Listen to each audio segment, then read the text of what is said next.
here. Is this package yours? It's not mine. Tagado says it's not his either. Oops! We made fun of Tagido for nothing. Not his, not mine, not Sakiri's, not Adler's. Whose is this? It's taking up a lot of space. Some new, antique? I don't think it's part of Hotori's collection. Huh? Wait, what's going on? About half an hour ago, when I returned to the shop, I saw a courier making a delivery. The package wasn't addressed to any person, just a bone antique shop. I saw that she was in a hurry, so I simply gave my signature for the package. I may have made a mistake. Maybe Kiromaru learned how to shop online? Wait, check this out on Bagel. Oh, what is it? Let me see! Mysterious puppets and hetero. Performance art or terrible omen? Wait, doesn't this look just like the one in our shop? Are they from the same collection? What's going on? Seems that similar puppets appeared overnight in populated areas throughout Hetero. There are 5 of them so far. At first, people thought it was Giovanni's doing, some kind of puppet-themed art exhibition organized by the Dvorak's or something like that. Others thought it was a promotional event for Miss Ellie's puppet project 1,000 Faces, which has been trending. Until someone claimed it was the work of an anomaly that drains life out of humans to make puppets. That's when people started to take it seriously. OP claimed that one of his relatives was a victim, and if the anomaly isn't handled soon, Hetero will become a city of puppets. Is it really that bad? Mm-hmm. Anyway, people are afraid they'll be the next target, and more have been claiming that a certain puppet is someone they know, or even sharing close encounters with the anomaly. BAC has stepped in and urged citizens to exercise judgment, refrain from spreading rumors, and share relevant information to help the investigation. So, one our shop received is the 6th puppet? Wait, was the puppet still human not long ago? Maybe it's better to get JTF involved. I'll contact the Bureau. Can't even chill this morning. Not all of us can skip beauty sleep and still be beautiful like that woman.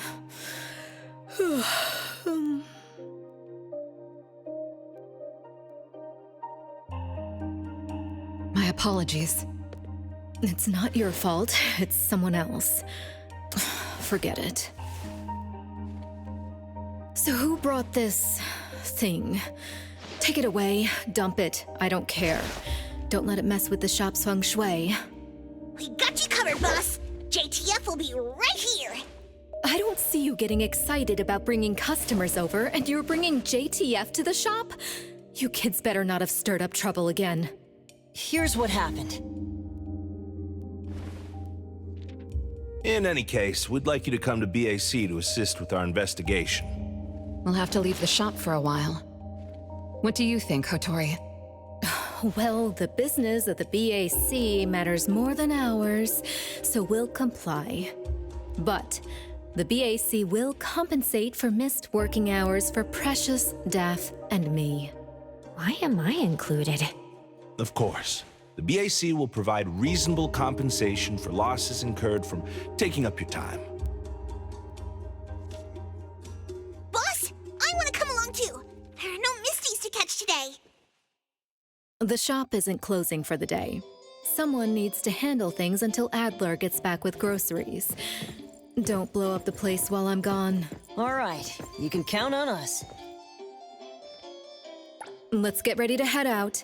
The sooner we leave, the sooner we're back for my nap. Why are you coming along? Alphard woke me up this morning and invited me for a little chat. I thought it was about a Bisu. The director's tea is going to taste even more bitter. Come on, let's go. I'll try to get some fawns out of her.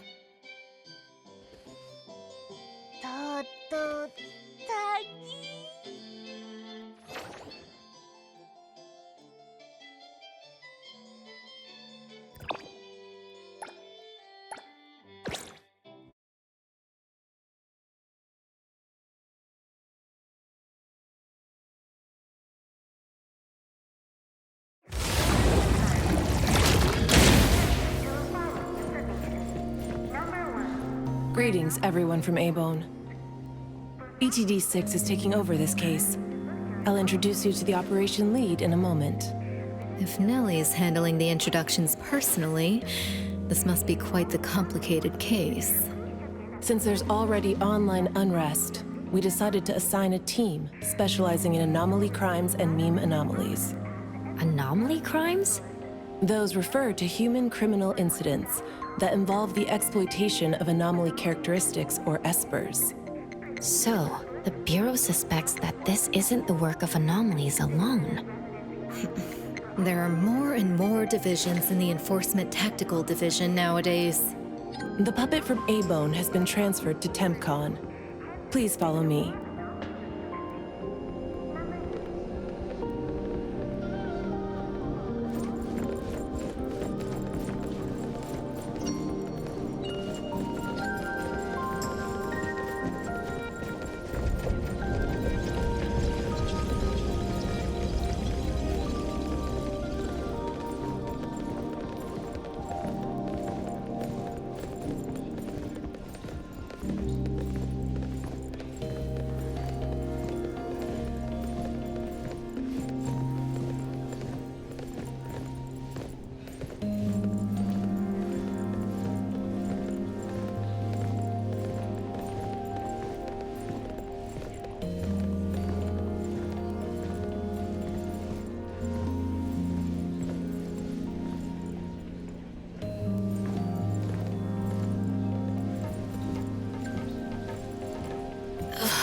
After so many years, the Bureau's shabby elevator is still so slow. Why wouldn't Alfred spend her budget to upgrade it? She hired so many new employees. Indeed, there have been many new hires after you left ETD. This is awkward.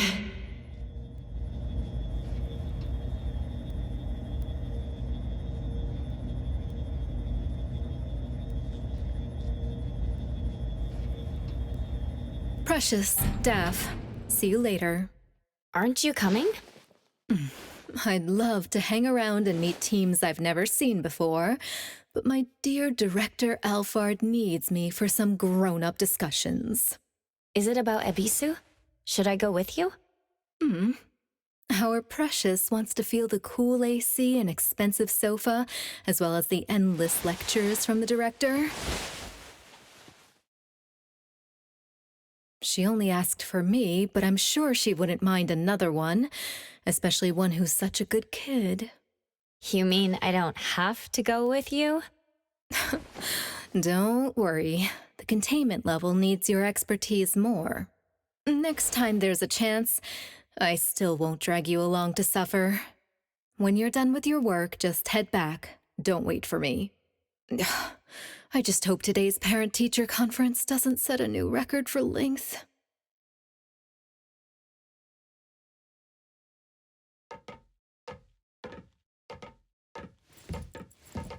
When I first came to the Bureau, Mint brought the anomaly to TempCon here, right?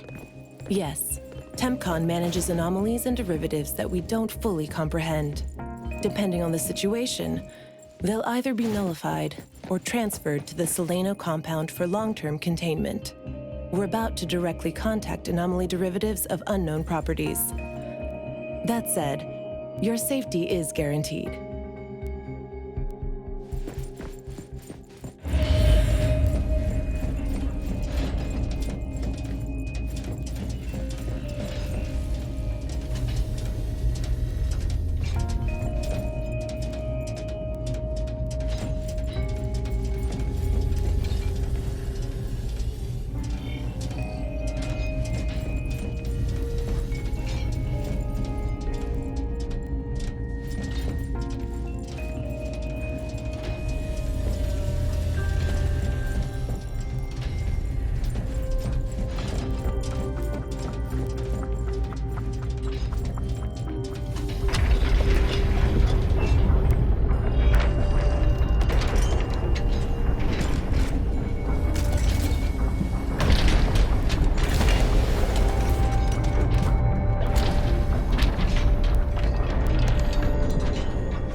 Allow me to introduce our guests.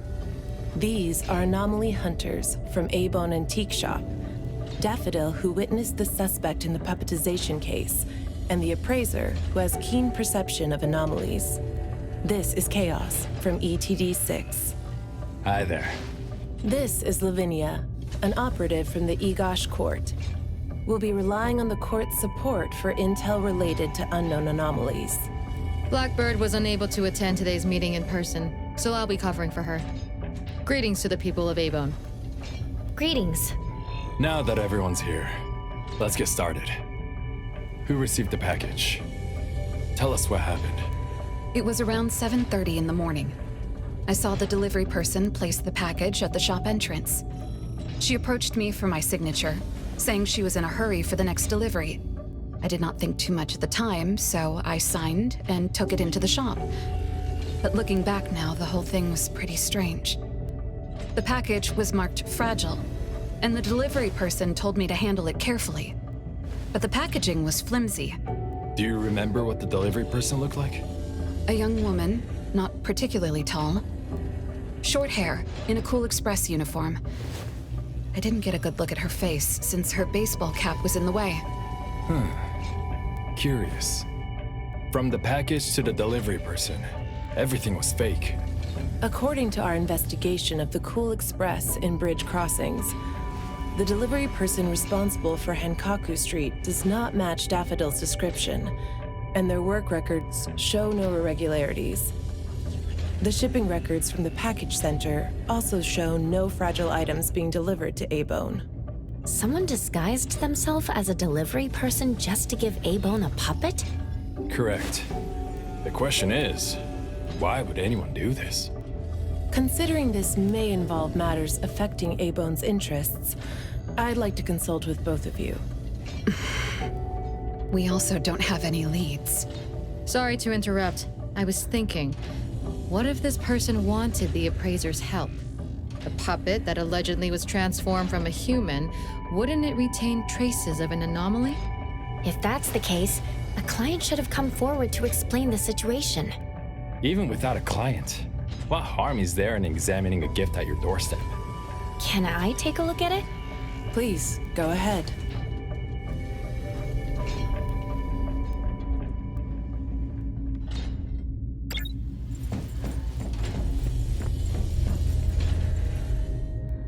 A puppet of a teenage boy who seems energetic. A puppet of a young woman with a gentle expression.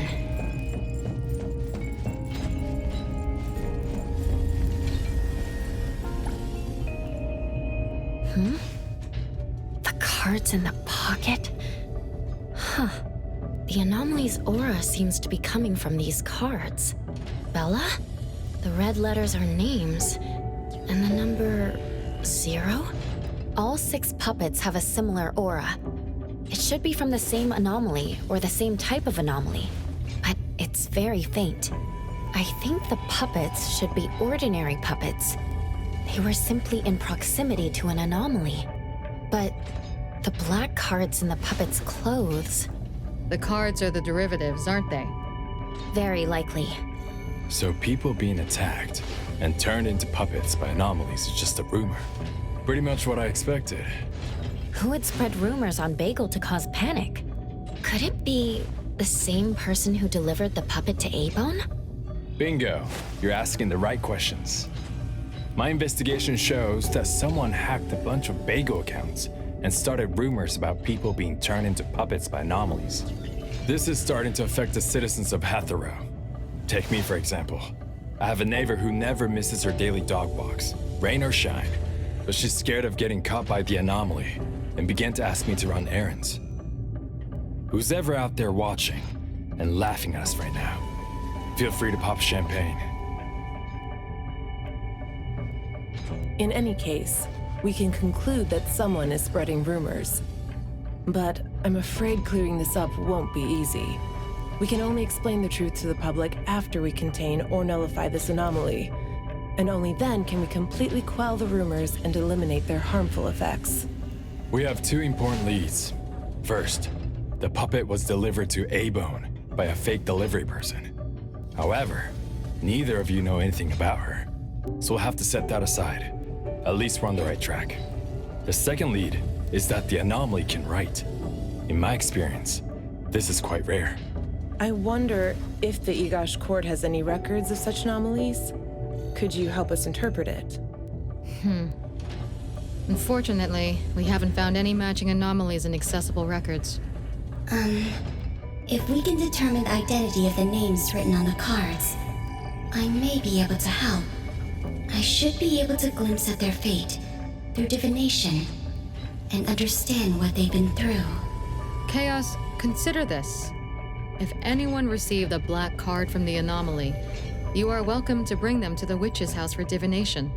Understood. If anyone from A-Bone discovers new leads, please contact BAC as soon as you can.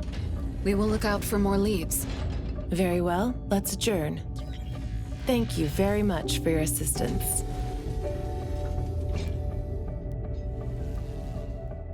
Who could it be? If only I paid more attention to the delivery person. Daffodil, you couldn't have expected this to happen. A-Bone's safety is my responsibility. This time, I left my guard down.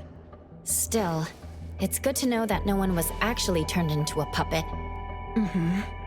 Looks like Kotori isn't finished yet. Appraiser, if you're tired, you should head back. Let me handle the rest.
Natalie?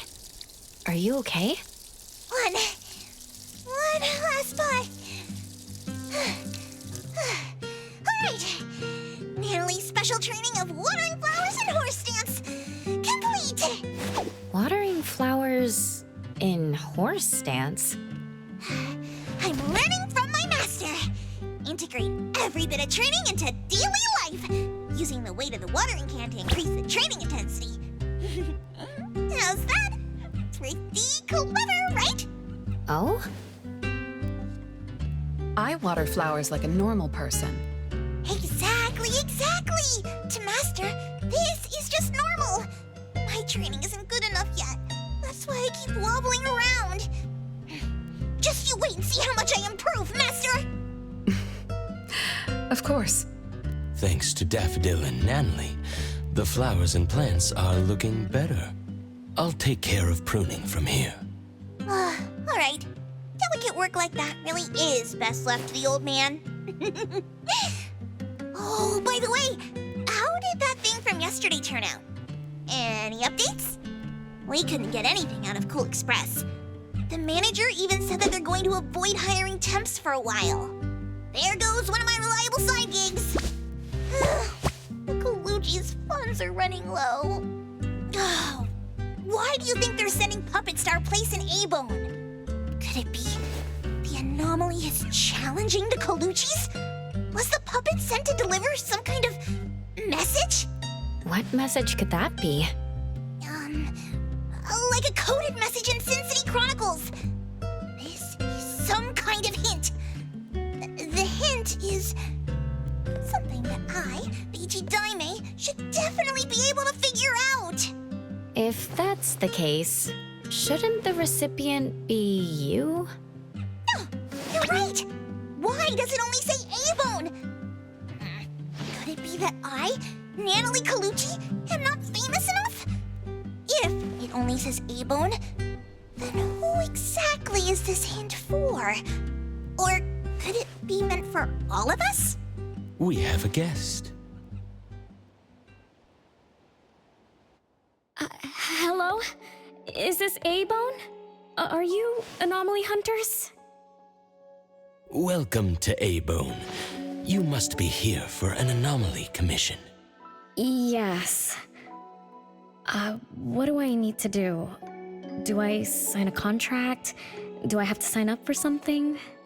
Ah, this must be your first time seeking help from anomaly hunters. Don't worry. Please, have a seat. These are A-Bone's finest anomaly hunters. Feel free to share with them any troubles you have. I'll make some tea for you. Please, wait a moment. Okay. Sorry, I don't know how this works. If you don't mind, let us ask you some questions. That way, we can help you figure out what you need. Okay, leave it to me. So, have you encountered anything strange recently? What should I call you? Renee is good enough. I think. All right, Renee. What do you do for work? How's your day today? Did something weird suddenly mess up your routine? I'm a taxi driver. I start at 8 a.m. and finish at 8 p.m. For lunch, I grab something quick from a convenience store. After work, I go to Food First for a set meal. The weird thing is, for the past few days, every night at exactly 9 p.m., this strange guy in a cloak shows up and attacks me. Though he looks scary and hits me pretty hard, when his attacks land, I don't feel a thing. I just cover my head and let him attack me for about 10 minutes. Then he leaves. Well, I think he leaves. When I peek through my fingers, nobody was there. That's about it. Isn't this strange? He attacks you every day? Even if it's just a prank, that's messed up. Here's your tea. Thank you. Every night at exactly 9 o'clock? What kind of kink is that? Maybe it's like those guys from gangster movies who like to dress up scary to shake people down for money. They usually show up at the same time to establish an air of authority. Oh, I can't believe there's a lowlife like this on my turf! I'll have to talk some sense into him with my fists! But I don't remember owing anyone money. I did nothing to deserve harassment from this debt collector. He never says a word, just swings this huge scythe at me. It's terrifying. You don't feel any pain when he attacks. Could this be a hallucination? Or is this debt collecting some kind of anomaly activity? That makes perfect sense! Yes, it should be an anomaly, just like Fuka said. She told me to look for help at the A-Bone antique shop. Who's Fuka? She's my friend. Well, more like my food buddy. Fuka said, it's definitely an anomaly, and the anomaly hunters from A-Bone antique shop can help me. She recommended her shop? That's a first!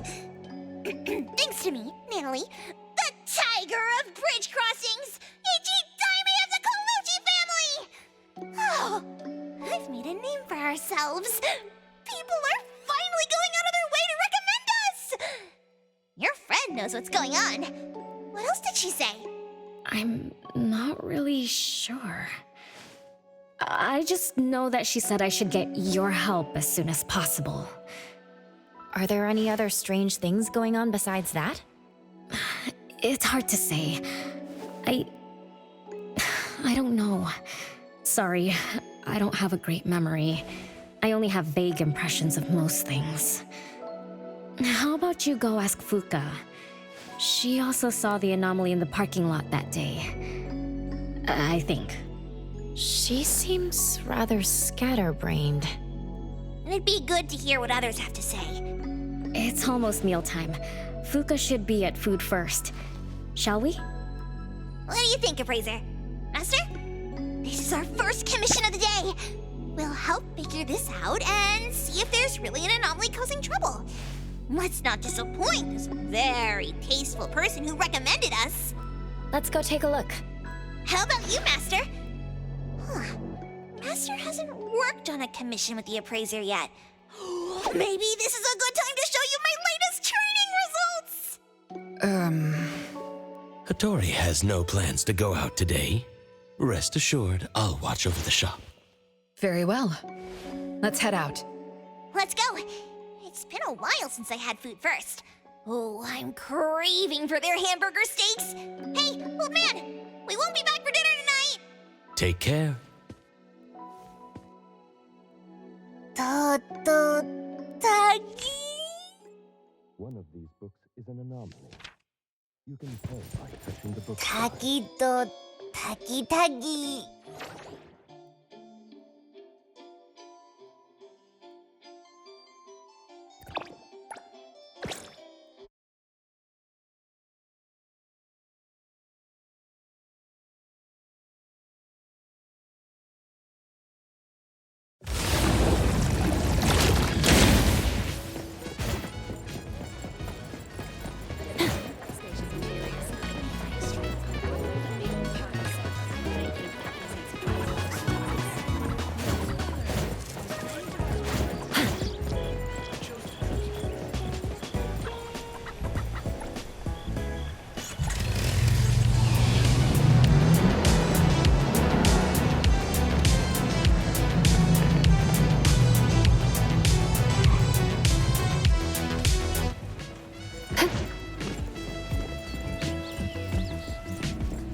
You're later than usual, little Renee. Sorry for keeping you waiting. I'm sorry. I had something to do. No need to apologize. Your matters are more important. Are you anomaly hunters from A-Bone? That's right! The A-Bone detectives are back in action! I am Natalie Colucci, A.G. Daime of the Coluccis from Bridge Crossings! This one is the core of our family, the Appraiser! And this here is... It's been a while, Daffodil. Oh, you already know Master? Your master helped our family solve quite a few troubles in the past. Mother still can't stop talking about Daffodil's moves. Oh, no wonder you recommended us to Renee. Master's commissions always get perfect reviews. Sorry, I don't quite remember. It was probably back when the shop first opened, right? After all, we have monopoly on all anomaly commissions now. Fuka, we'd like to ask about the strange thing happening to Renee. Can you tell us about it? Of course. Let's sit down and talk.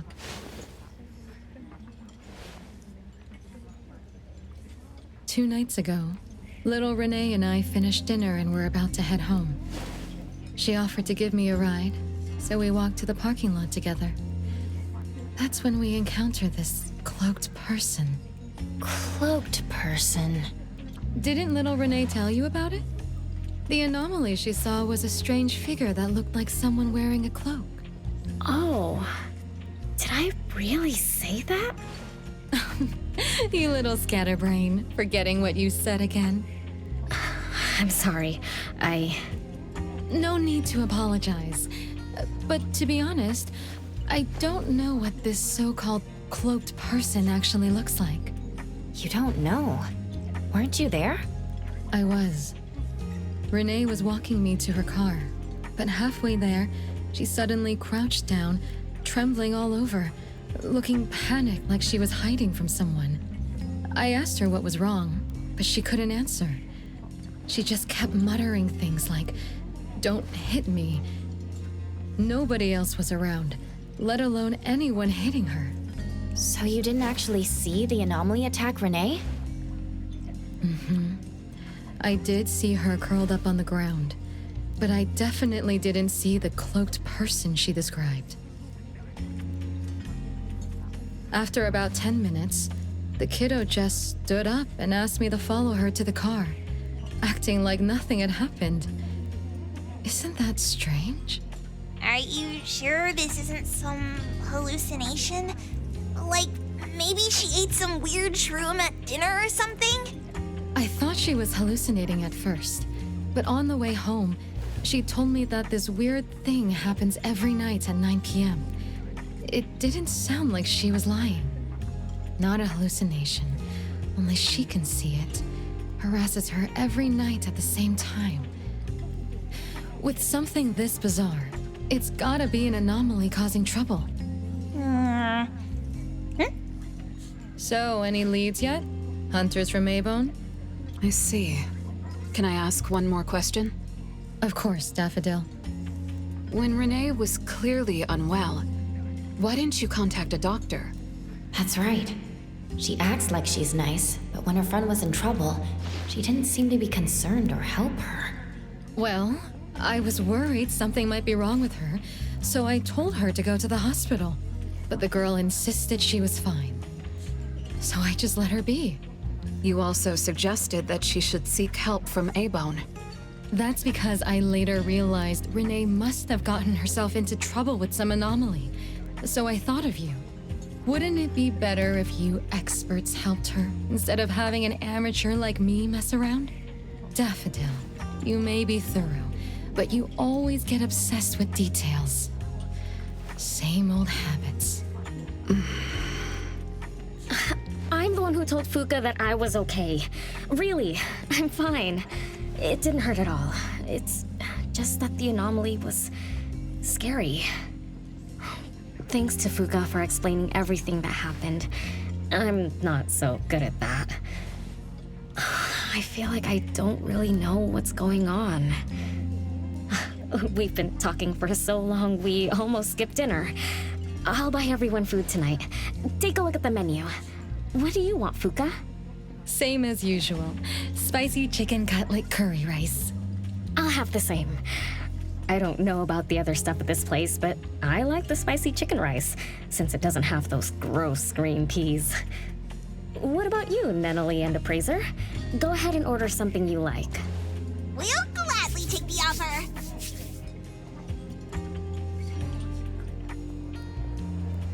It's 2 minutes before 9 o'clock.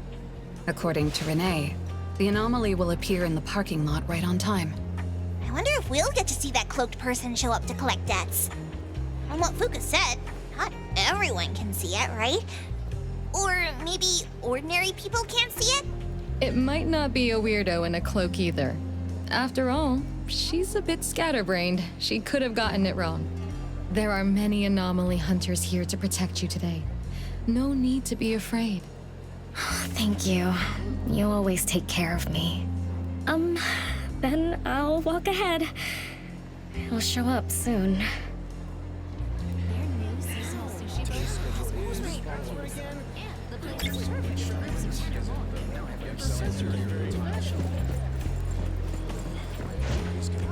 The wind's just right.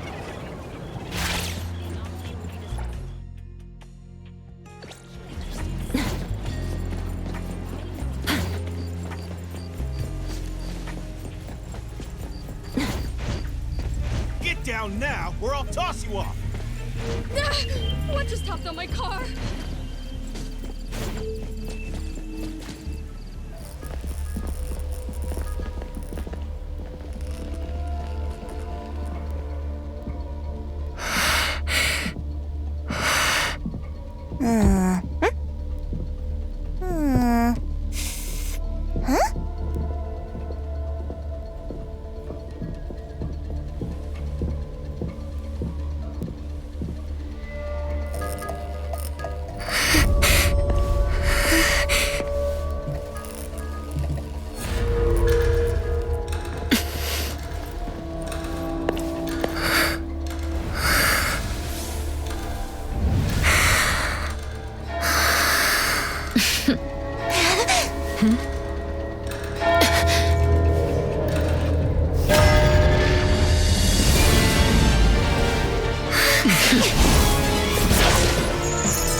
Leave it to me.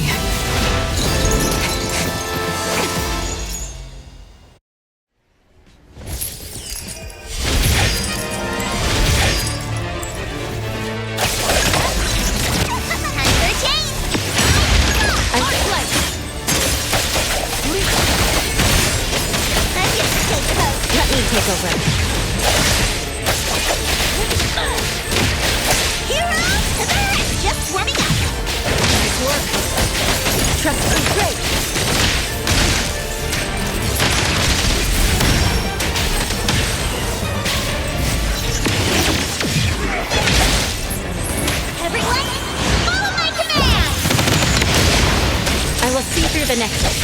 Let's finish this. Here I am.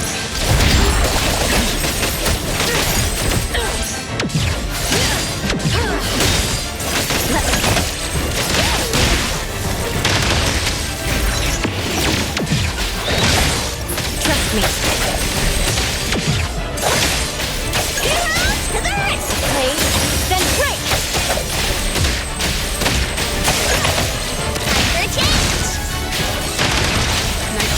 Nowhere to hide.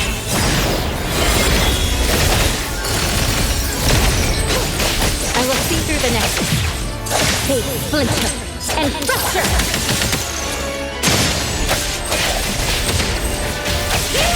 Take that! The city's mine!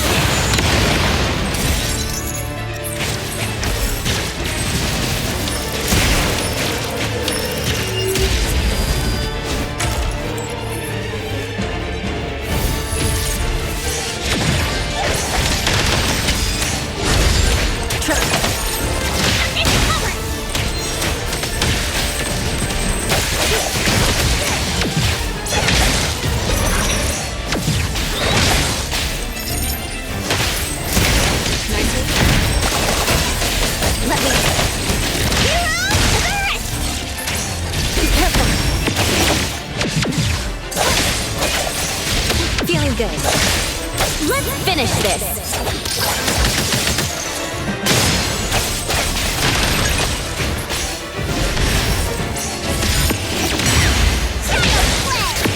Underboss, it's our turn! Now's the time. Let me take over.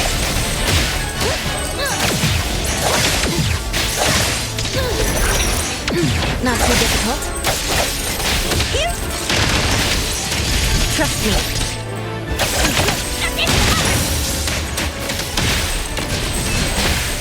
Let me take over. Let's finish this. Easy dynamite ride! Nice. What you see is an illusion. I will see through. Leave it to me.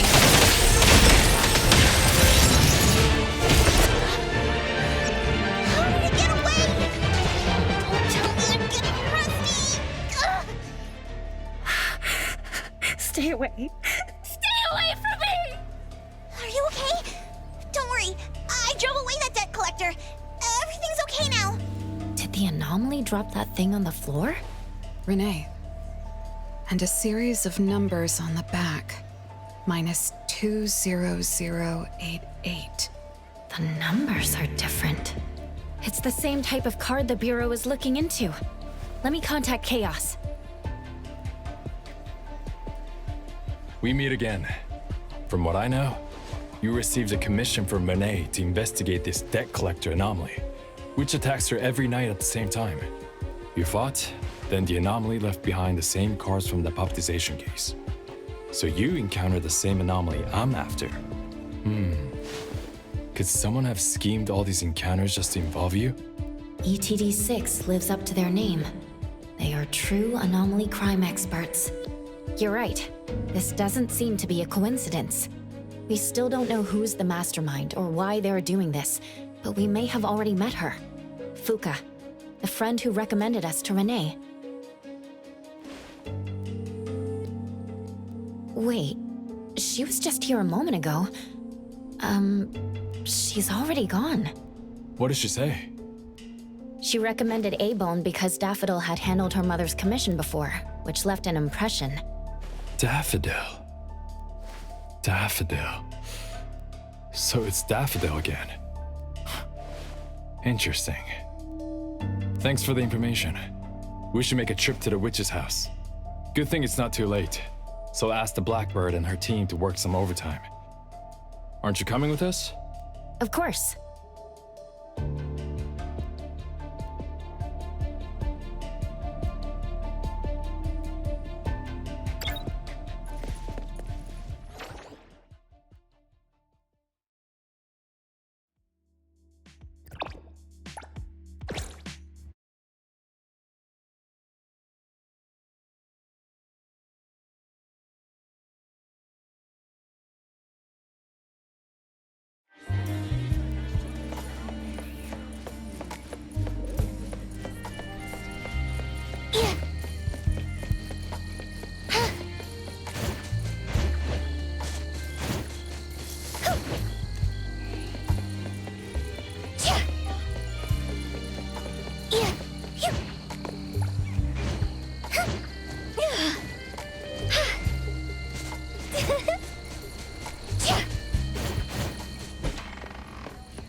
Greetings.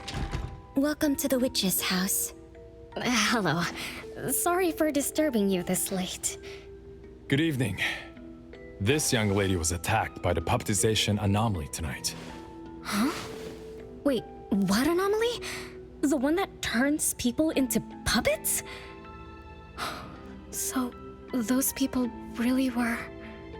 Well, we aren't certain at this moment. In any case, could you please share the entire incident with us? Oh, I'll tell you. Renee came to our shop because she wanted us to deal with some weird thing that appears every night at 9 o'clock to attack her. We were escorting Renee to the parking lot of food first, and at exactly 9 o'clock, there was a poof, and a wild debt collector appeared. We don't know its real name. Natalie has been calling it the Debt Collector. That's right. It was swinging a huge scythe at Renee. I don't know if my eyes were playing tricks, but the scythe went through Renee's body. I was worried. I think I saw that too. Luckily, the appraiser blocked its weapon. Then they started going at it, trading blows and stuff. But the fight didn't last long. Oh, I was just getting started when he ran off. Do any of you remember how long the fight lasted? 10 minutes sharp. And afterwards, did you discover that the anomaly left the same kind of card for Renee? We did. Appearing on time, disappearing on schedule, and leaving similar cards for the victims. This debt collector might be a type of rule-based anomaly. Rule-based anomalies usually follow predictable patterns. They also have a complete set of rules in their domains. For example, if any of you were to enter the anomalous realm it creates, you wouldn't be able to get out easily. Instead, you'd have to follow its rules. Some rule-based anomalies symbolize rules themselves. You can think of them as the manifestation of rules. Others have some kind of goal.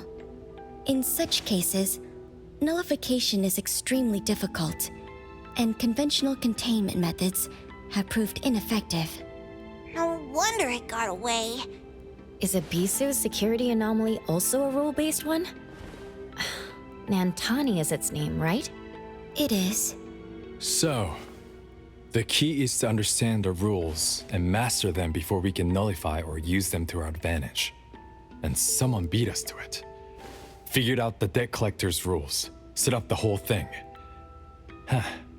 The next questions are, why target Renee? And what do the numbers on Renee's card mean? Why is the message left for Renee different from the others? Another annoying puzzle. If only Nietzsche were here. I could do a divination for Renee. Maybe we can find something. That's a surprise. I've never had a divination before. Is there anything I need to do? Just relax and close your eyes now.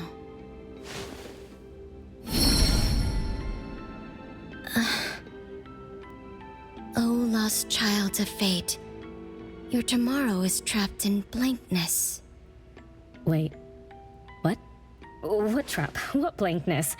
I thought divination is about tomorrow being lucky or a sunny day. Oh. Your fate is rather unusual. I'm afraid I can't give you further interpretations. But I once performed a divination for another woman with the same result. You might share similar fates. Her name was Dolores, head of the Constantine family. She was tired of her life, saying she was never truly alive. Yesterday, today, tomorrow, each day was equally empty and void of meaning. I think that was because she lived for far too long. Uh-huh. She lived for a very, very long time? They say that Lady Dolores is an immortal with eternal youth, that she made a deal with the devil for unlimited lifespan at a huge price. However, eternal life can be a curse, and the Constantine family met their demise decades ago. That was when most people didn't know about anomalies. People simply believed in curses. From what we know now, she was either a long-lived Esper, or she made a contract with an anomaly. Lady Dolores told me that she is one without heart, which is the truth about the curse of immortality. No heart, no bonds, no attachments. Alone, her memories of the past grew dim through the years. Neither does she pay attention to anything happening around her. All she had was a numb void, but she still yearned for lasting companionship and loyalty. So she sought divination from me to find a way to change things. Perhaps because her future extended indefinitely, with no end in sight. All I could see was blankness. Were you able to help her make a change? If I remember correctly, I told her, if you want something, you must first give. I'm not sure if this helped her, but I remember her face when she left. She seemed more at ease. Both that lady's divination and mine resulted in blankness. Maybe that advice applies to me too? It's just a reference. You could see it as a fun story. It's enlightening, but it doesn't help much with the issue at hand. It's getting late. Let's call it a night. Thanks for all your help. Miss, let me escort you home. Okay. Thank you, Chaos. Blackbird, thank you for your time. We'll head back now.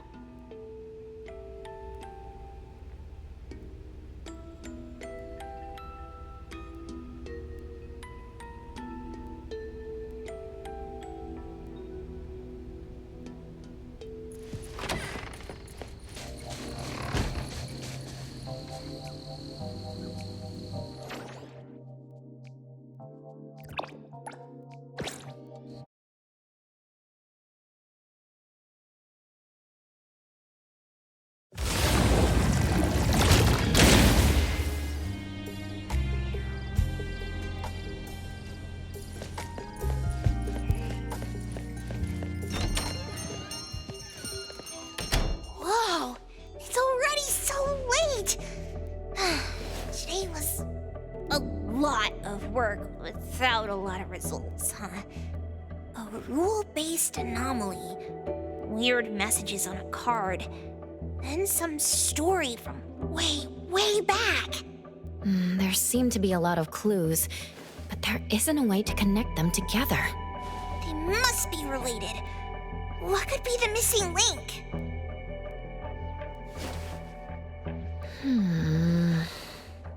Let's call it a night. It's getting late. You two should get some rest. Oh, man. After running around so much today, getting home, relaxing for a bit, and now that Master mentions it, ugh, sleepiness just hits you like a truck. Good night, Master. Good night, Appraiser. Good night, everyone. I apologize, but bedtime is going to have to wait. Is there an emergency? The debt collector left me another message. I found this in Renee's mailbox. Isn't this the card from last night? That anomaly is back again? Appraiser, take a look at this. Renee's name and an address? It looks like an ordinary card. Did someone try to copy the card's style? They need to have seen the original to make such a convincing copy. That narrows down our suspects. You mean Fuka, who witnessed our battle with the debt collector last night. And the person who delivered the puppet. Don't you think they're working together? They sent Renee a formal invitation and are waiting for us at the old Constantine family estate. That address belongs to the now defunct Constantine family. Renee, are you somehow connected to the Constantine family? I knew last night's story was different. I don't know. I don't remember. I'm just a taxi driver who's always been alone. How could I be connected to some strange family? Oh, I'm sorry. I'm not helping. All right. We just have to find someone who has an answer. Let's go. Wait, don't go yet. This is Ebon's commission. Daffodil must come along.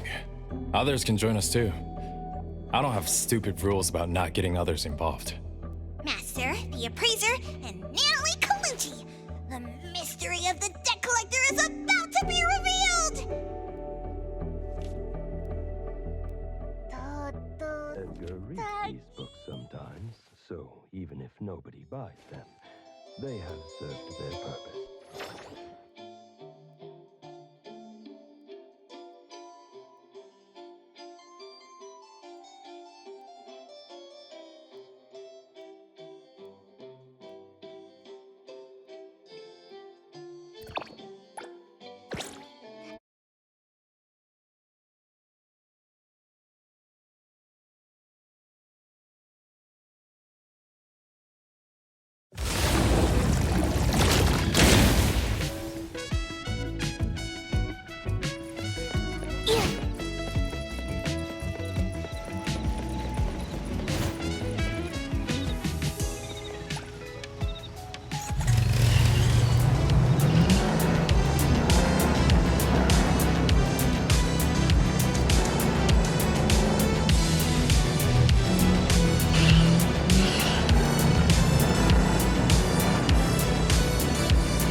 There's nothing here except for some skinny crooked tree.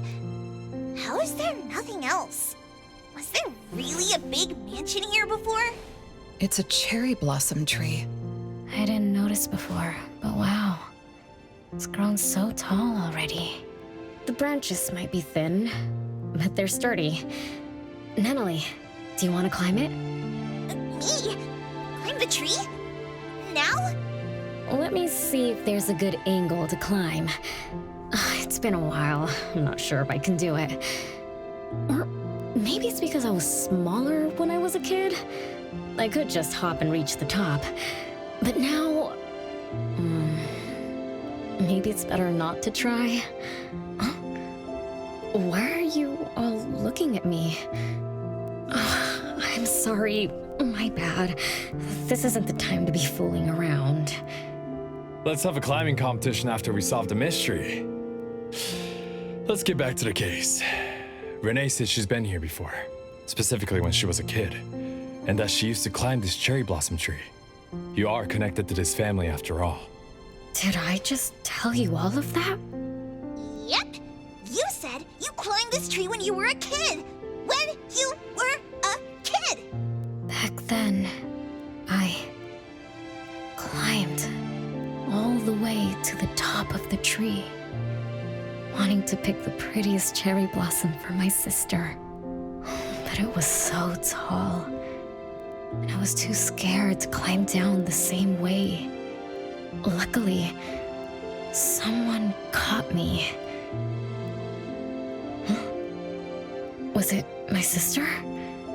Or Mom?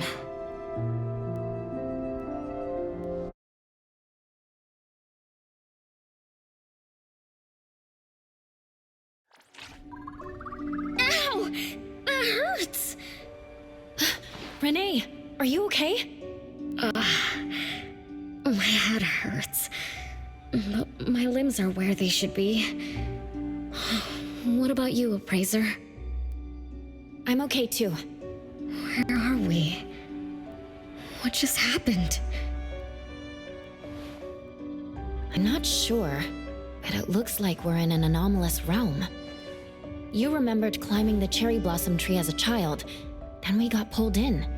Natalie and the others aren't here. We might be separated. This is my fault. I'm so sorry. I had no idea this would happen. No worries, it's not your fault. Besides, we hunters are used to being pulled into anomalous realms. The real question is, how did we end up here? What a grand entrance. This must be some wealthy family's mansion. Such as the residence of Lady Dolores, head of the Constantine family. Have we traveled to the past? Not necessarily. Maybe the anomalous realm is simply recreating scenes from the past. Do you recall anything else from when you were a kid? Anything helps. I can't. My brain is still foggy. But I can feel this. Ever since I got here, I've been having a sense of nostalgia. You must be somehow connected to the family.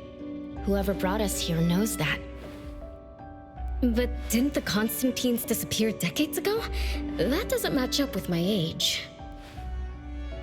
You're right.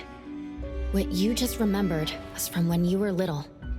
If you can remember more, maybe we can get closer to the truth. I'll do my best. But how do I do that? Let's look around. Maybe we can find the key to your memories.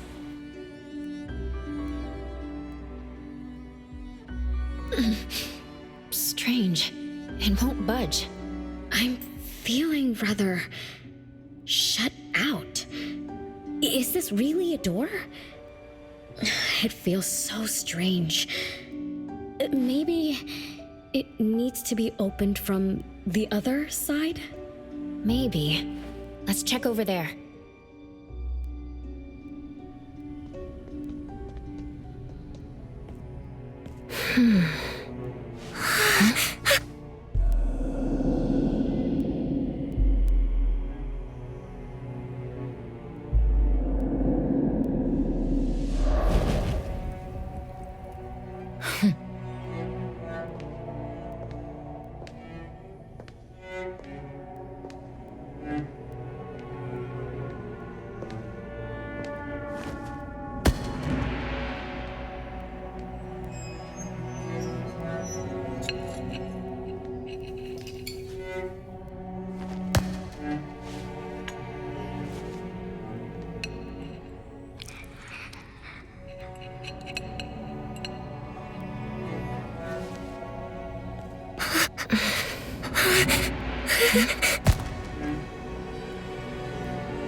It's you.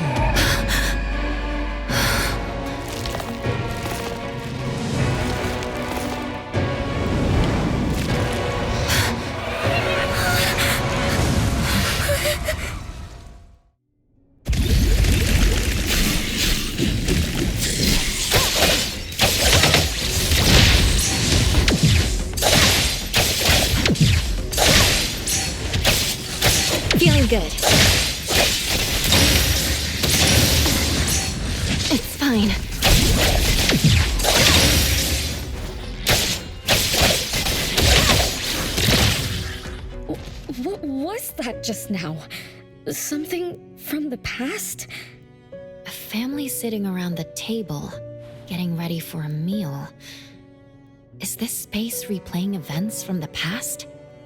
How strange. It's like watching a movie. That's called a reenactment of the past. But did I just upset them? They don't seem too happy to see me. Don't worry about that. Anything can happen in an anomalous realm. In fact, hostile anomalies are rather common. Do you have memories of what we just saw? It somehow feels familiar, especially with the person who lit the candle. But, I'm not sure. That lady. If she's from a memory, how could she make eye contact with us, who are in the present? Am I just overthinking? 1 o'clock? It's 1 o'clock already? Bell chimes? When the debt collector appeared, it also sounded like this. Could this be related to the rules it follows? Let's go check the entrance hall.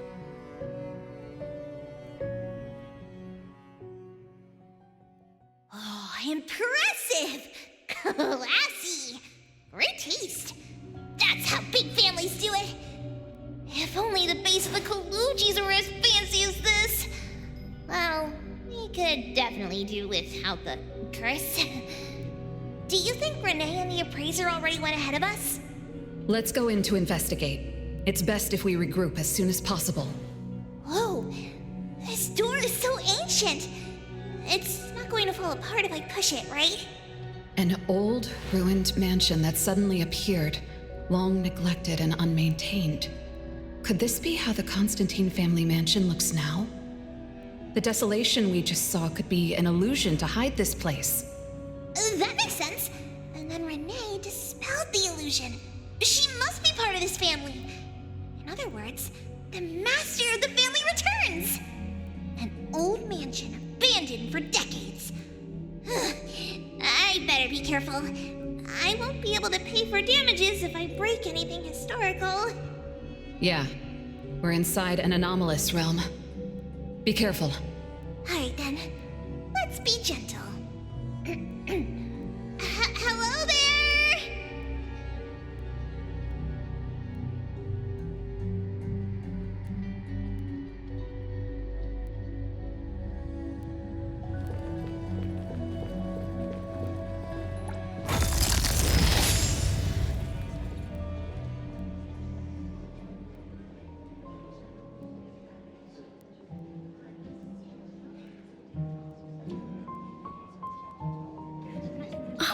It's that lady from before.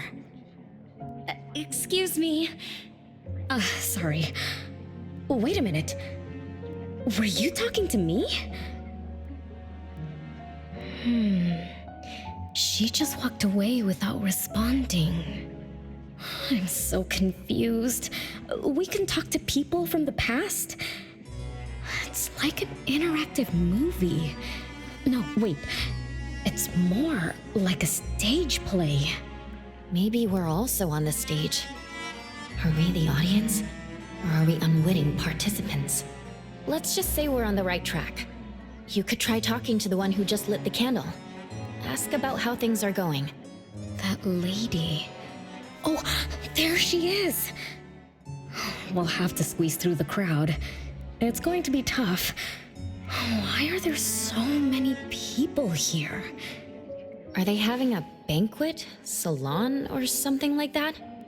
Before I talk to that lady, should we talk to the other guests first?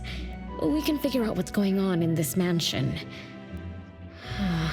That's a lot of people, though.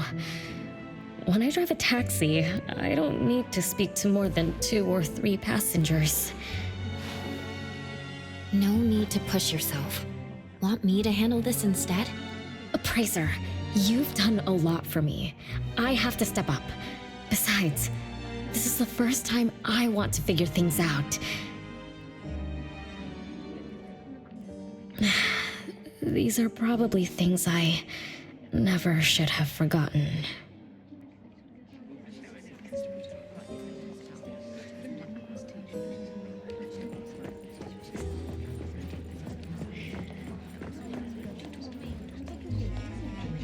might not have another chance like this. Ugh, I better make the most of this. We need to seize this last chance to butter up the lady. Maybe she might even invite you as a guest in the future. Oh, don't even think about it. Look at all these people. Everyone is trying hard to impress her.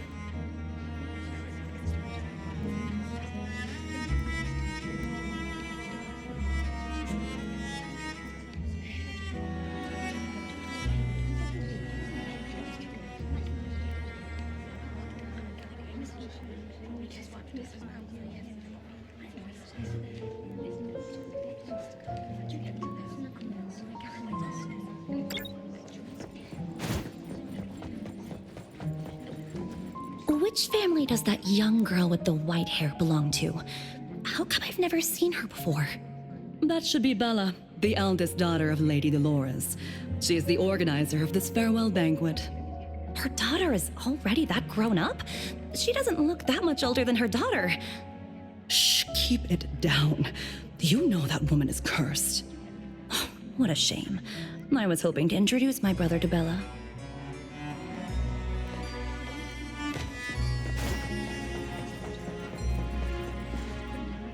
The salon has been running just fine. Why is it getting canceled? Apparently, the lady wants to focus on family affairs, so she's withdrawing from the social circles of the nobility. Such a shame. Dolores has an amazing chef and the finest wine I have ever had the honor to taste. Dolores is also the most gracious hostess. Always generous when she lends out money.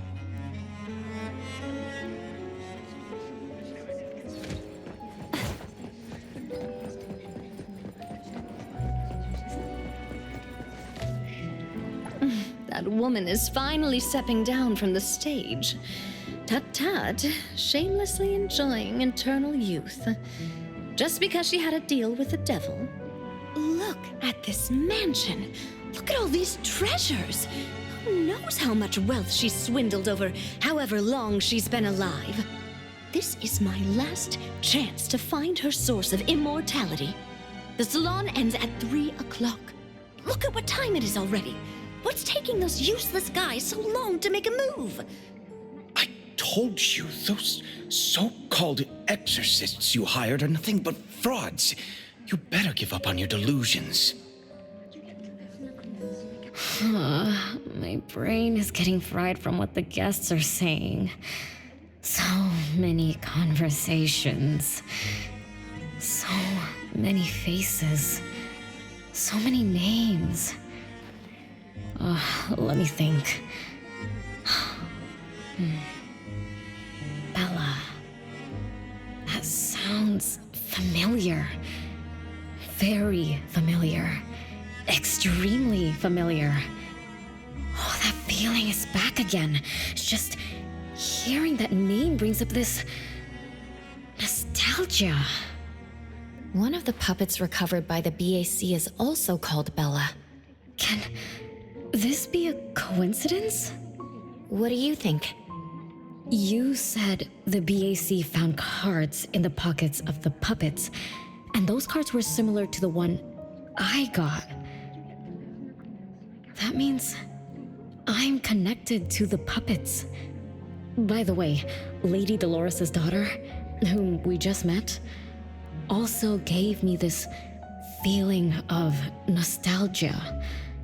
I guess I'm really connected to this strange family. Did you remember something? Could I have been their driver? I'm pretty confident in my driving skills. No? Why don't we find Bella and ask for confirmation? That's a good idea. I want to talk to her, too.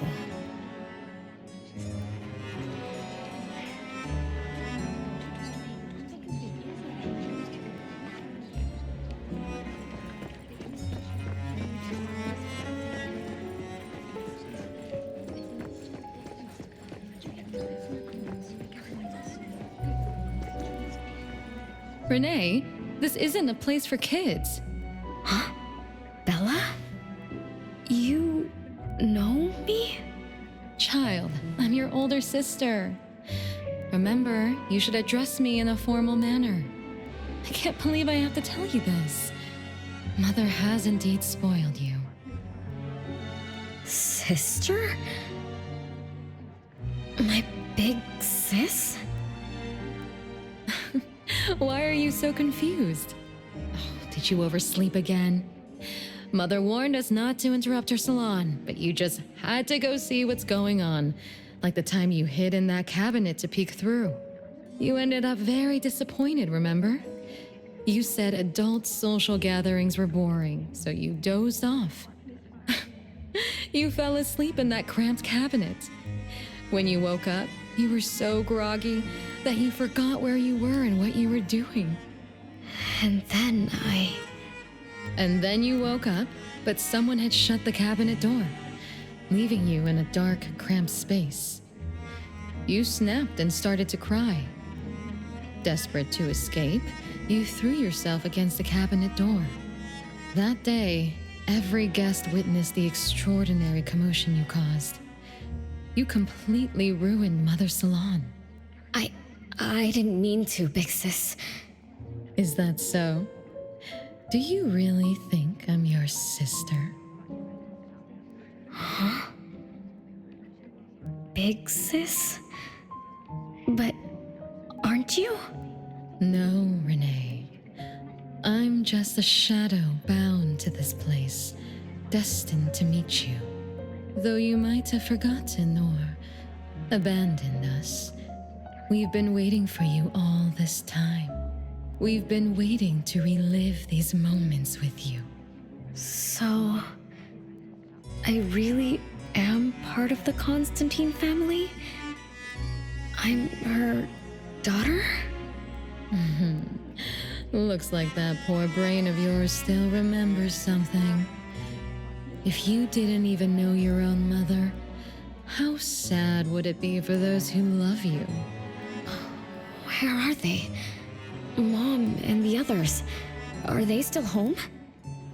My dear sister, this is the Constantine mansion trapped in the past. Everything that happened here, everything about us, reenacts over and over again at this place. Come on, Renee. To return to the past, you must reclaim the choices of your past, including all your mistakes. If you're not Renee's older sister, then who are you? Shouldn't you ask her why I appear as Bella? The answer has always been in her heart. I don't understand. Wait, sister! It's all right if you don't understand now. I've been waiting for you for so long. I don't mind waiting a little longer. Bella. I think I'm starting to remember. She was the sister who caught me when I fell from the tree. She's been here all along, waiting for me to come home. And why is the puppet also called Bella? I don't think the Bella we met is a real person. Remember how this is an anomalous realm? So she's my sister from the past. Though, I don't understand everything she said. That's what she meant, right?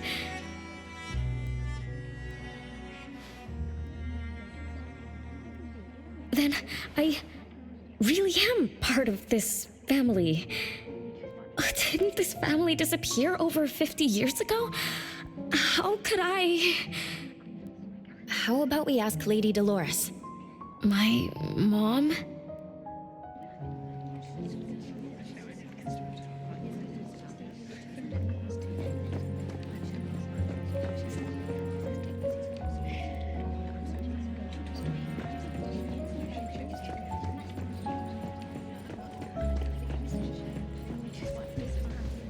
Hello, can I pass through?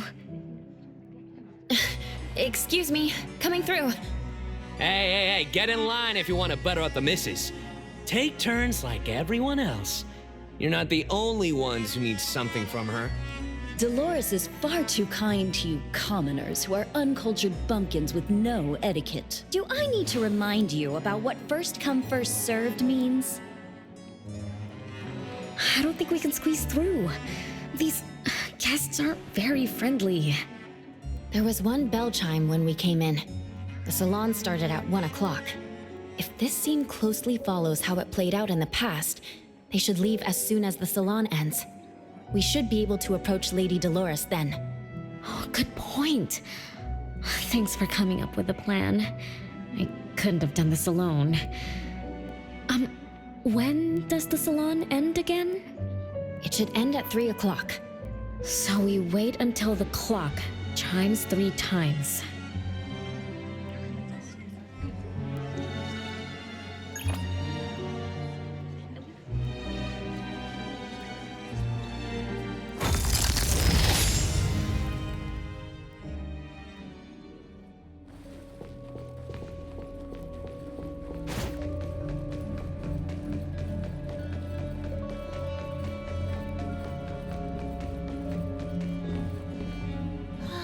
What a beautiful clock! Is this what history feels like? Why is it stuck? Let me fix it. Wait. What's wrong, Master? Is it dangerous? It's best to remain vigilant in anomalous realms, especially with clocks. Oh, right.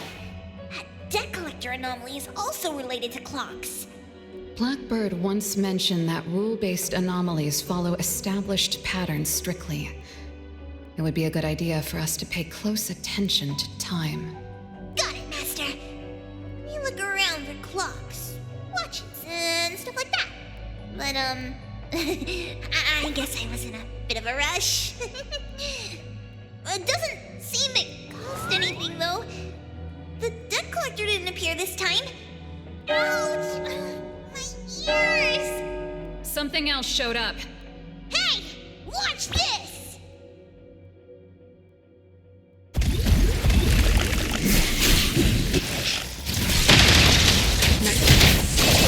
I'm gonna show you how a great teacher makes a great student! Nice work. I'm gonna show you how a great teacher makes a Nice work. It's 3 o'clock now. The debt collector shows up every night at 9 o'clock to attack Renee. Until then, let's try to figure out what rules the debt collector follows.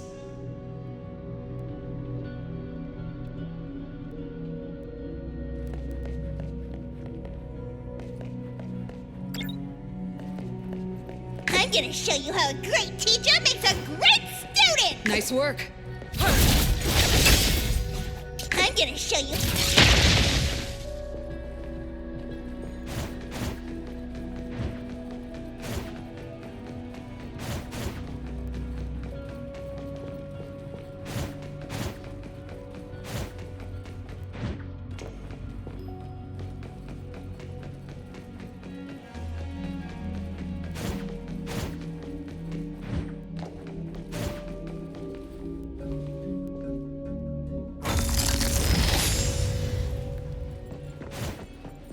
Oh, it's 3 o'clock already. As you expected, all of Lady Dolores' guests have left. Whew, I'm going to see Lady Dolores now. Take it easy. Don't be so nervous. I'm here with you. Okay, deep breaths. Deep breaths.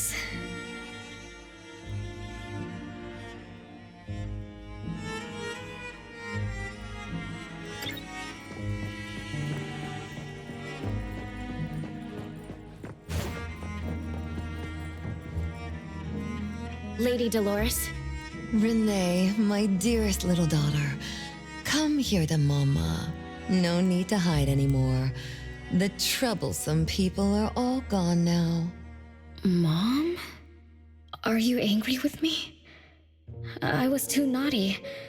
I hope I didn't interrupt your salon.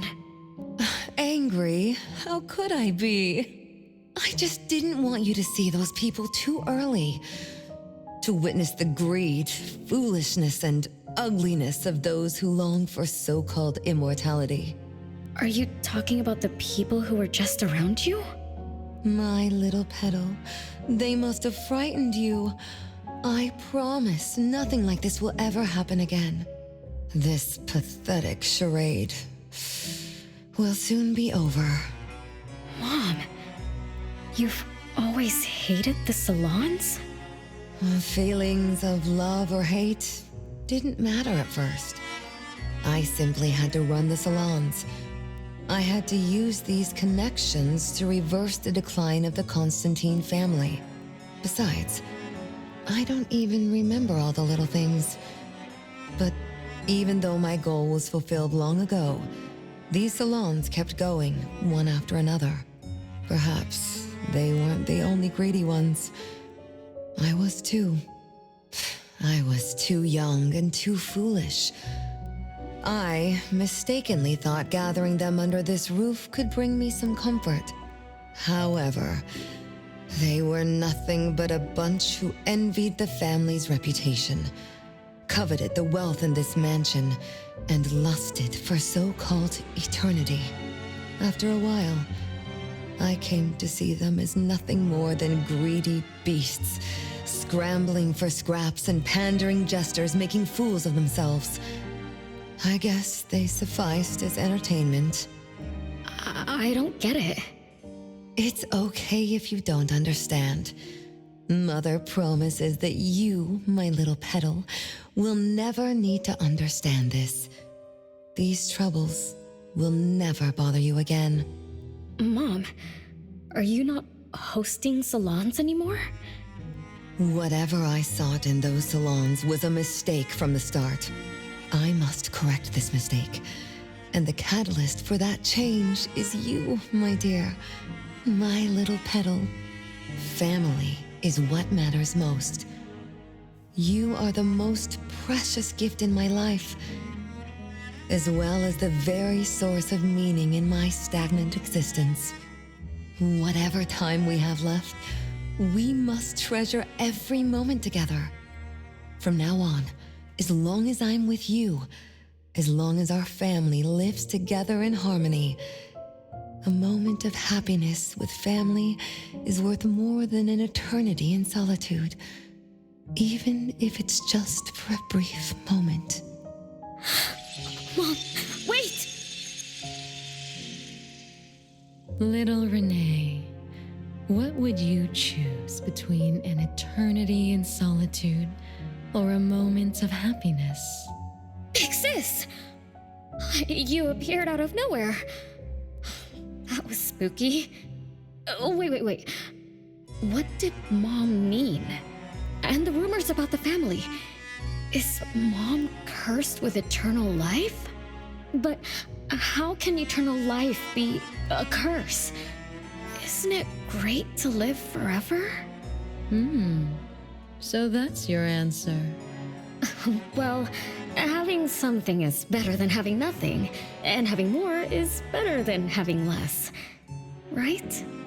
Like, if you have endless time, couldn't you do as many things as you wanted? If I had eternal life, I wouldn't know what I wanted. And I wouldn't know what I could do.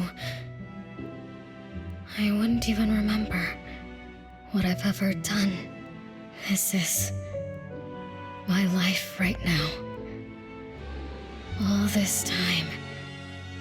What have I been living for? Days with nothing to do. With no meaning. And with no end in sight. So that's why it's a curse. Poor Petal. It seems that even after forgetting us, you still haven't found what you desired. Or was the kind of happiness you were looking for nothing but drifting through life in a daze, barely conscious? No, I didn't forget you on purpose, Big Sis. It's not like that. Little one, you self-contradict and don't act as you say. But I believe you, because you've already paid the price. Just like your first answer, you made a choice before. That choice allowed you to return here by yourself, but it also made you forget everything, including us. You're saying Renee chose eternal life like Lady Dolores? What do you mean? Me? Eternal life? No way. Did I? But what about you, Pixis? Mom? Are you all alive? At least you weren't made into puppets. Thank goodness. Renee, you basically forgot everything about us. Mother, the one who gave us life, loved you so much. She used a picture of you as her bookmark. When she read before bedtime, her gaze would always drift toward your smiling face. Every little thing about you, your quirks, your habits, your childish nonsense, she remembered it all. You were the only one she had in her eyes and in her heart, as if the rest of us didn't even exist. And we are the same way too. Mother, Elliot, Teresa, everyone is waiting for you. Won't you come see them? Mom and the other siblings? Everyone's waiting for me? The cherry tree Mother planted in the courtyard is bathing in sunlight and in full bloom. Time has come to a standstill, and moments of happiness place over and over again.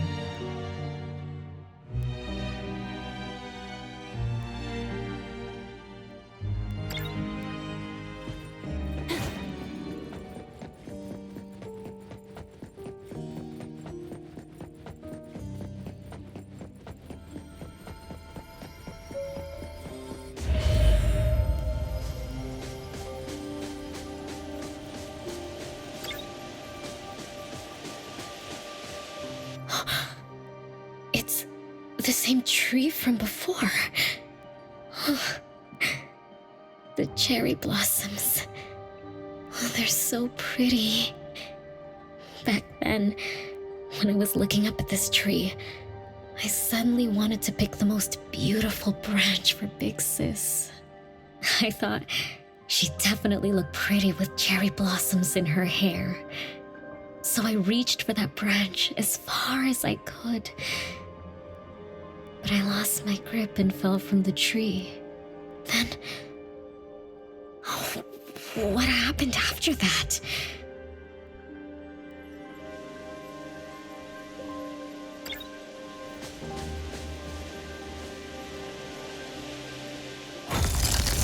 This is the crooked tree we saw when we first got here. The flowers have withered.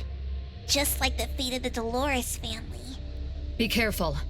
Looks like we're not the only ones here for the flowers.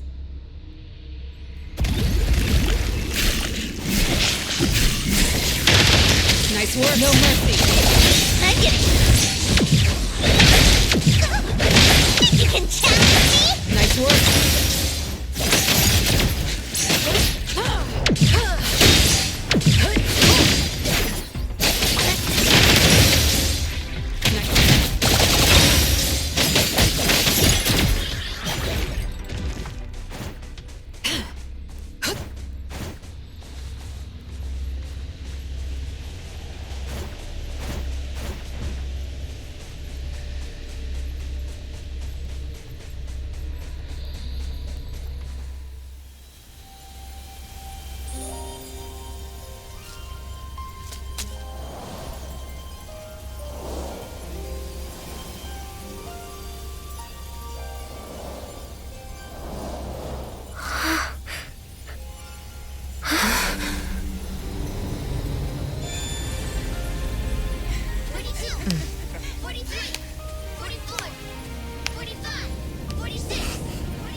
We've been waiting for you for a long time, Renee.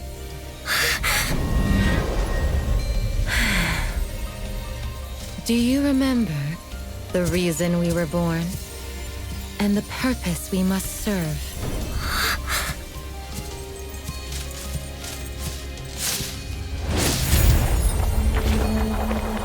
All excitement will eventually fade to nothing.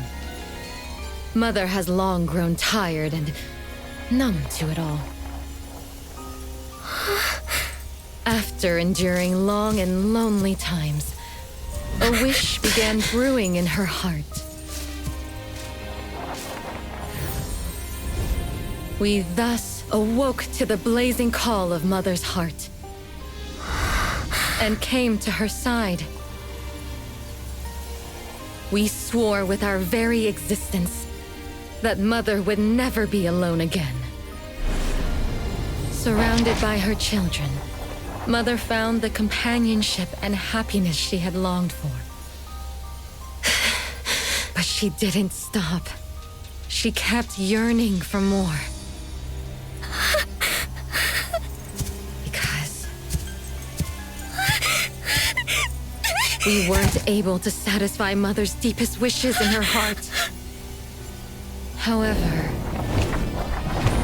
our mother's wish was never fulfilled, and that day will never come. The last child to wake up, the most beloved of all, brought nothing to Mother and this family but curses, betrayal, and destruction.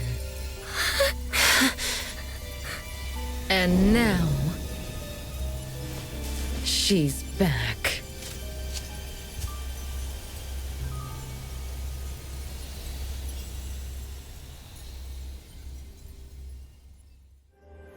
Do you remember about the time our family spent here? From the very beginning, we were just wooden puppets sleeping in Mother's box. We opened our eyes in response to her deepest wishes. We answered her calling from the depths of her heart. Teresa, Elliot, Yvette. One by one, the children woke up and gave everything they got to put a smile on Mother's face.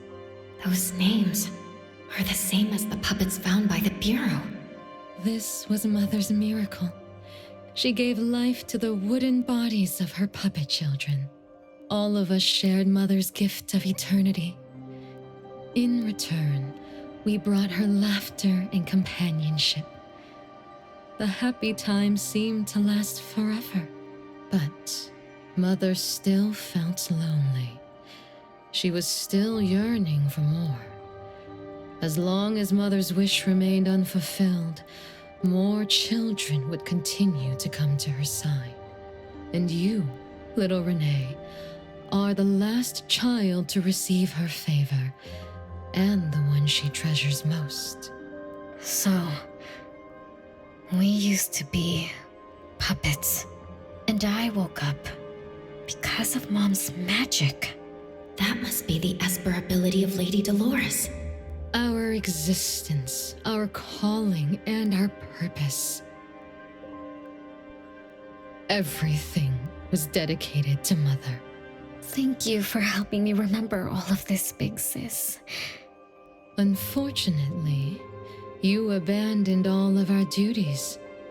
You betrayed us and committed an unforgivable sin. Sin? I don't get it.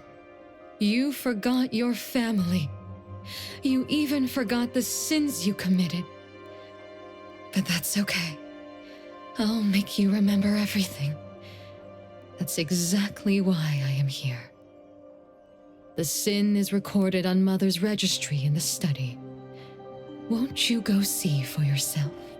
You could give us a better explanation. Everything started because of you. My ignorant little sister. Oh, wait a minute. Don't leave me, sis!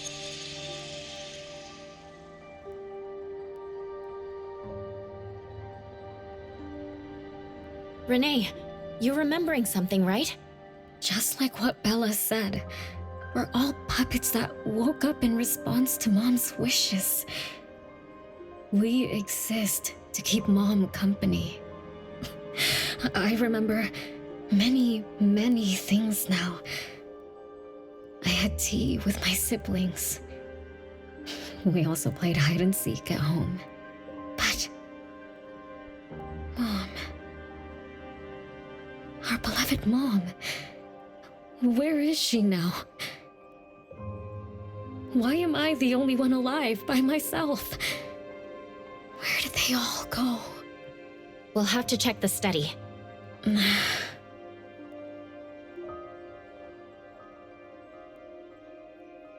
What's going on? I have no memory of that place, but I feel scared. There is something in the study.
There's no way a crappy door can stop Master and the Ichidaime! This is the only locked room in the whole place! I smell secrets! Do not let your guard down. Be careful. Yes, Master! Another grandfather clock? Ugh, either Lady Dolores is a clock nerd or this anomalous realm is related to the concept of time. Something feels off. Let me look closer. Wait, Nanalie. It's the anomaly that attacked Renee. I think it doesn't want to hurt us. We're not its target. Renee is. What was that thing about rule-based anomalies again? It follows rules. It only starts moving at exactly 9 o'clock, and its target is just Renee. You're right. Even if we attack it now, it'd likely be as futile as last night. If Blackbird is right, it only nullifies itself after completing its mission. It's getting closer to 9 o'clock. We need to find Renee as fast as we can. I don't know where everyone else is. I hope she's not alone. Let's search the area first.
With so many siblings around, the house must be crowded, right?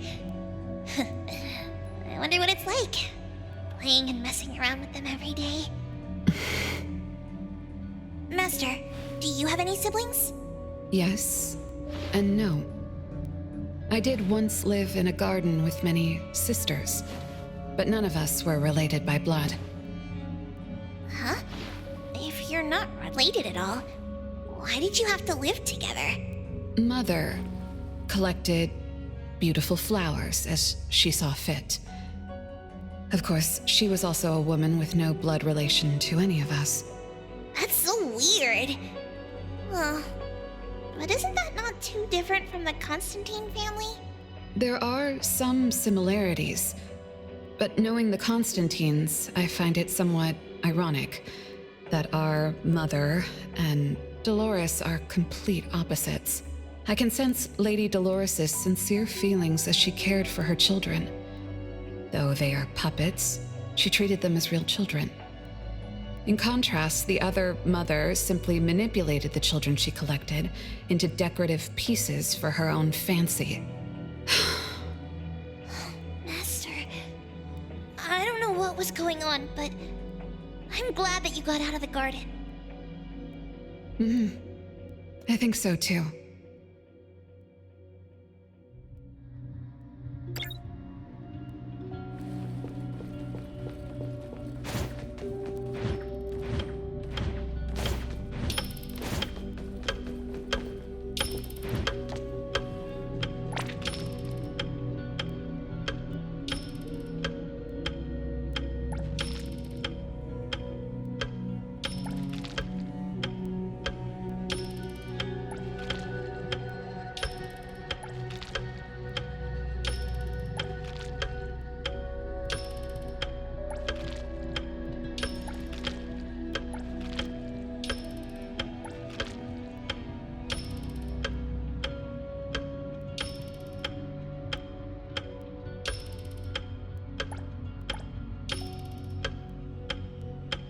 Chances are, Lady Dolores has met her demise.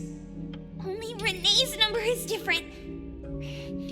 We won't let it turn into 0. The curse of eternal life, a fallen family, a blank tomorrow. Hints about time are all over the place. Could the numbers represent lifespan? Huh? Let's see. 20,000 days is roughly 50 years. Blackbird also said that the family was gone for about half a century. Wait, does this mean 50 years ago? Renee should have... Based on this line of thought, she should have withered along with the family. But for some reason, Renee still exists in this world. So as the days go by, she's just... racking up life debt? If the debt collector abides by the laws of nature, then I believe you're right. All creatures abide by the laws of nature. Birth, aging, sickness, and death. Those who defy them must pay a price. Even espers with near infinite lifespans pay a price when they gain their abilities. Renee, what price did you have to pay? Why did your life freeze 50 years ago instead of reach its end? The debt collector must be hunting you because the laws of nature require your removal.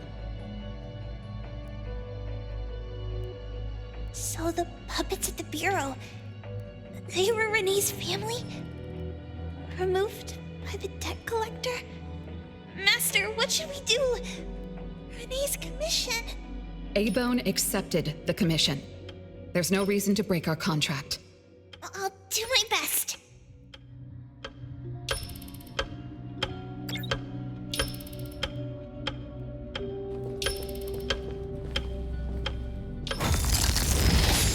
You know? Yes, Mother. Even though you never allowed us to enter the study and never let us touch the registry, I understand.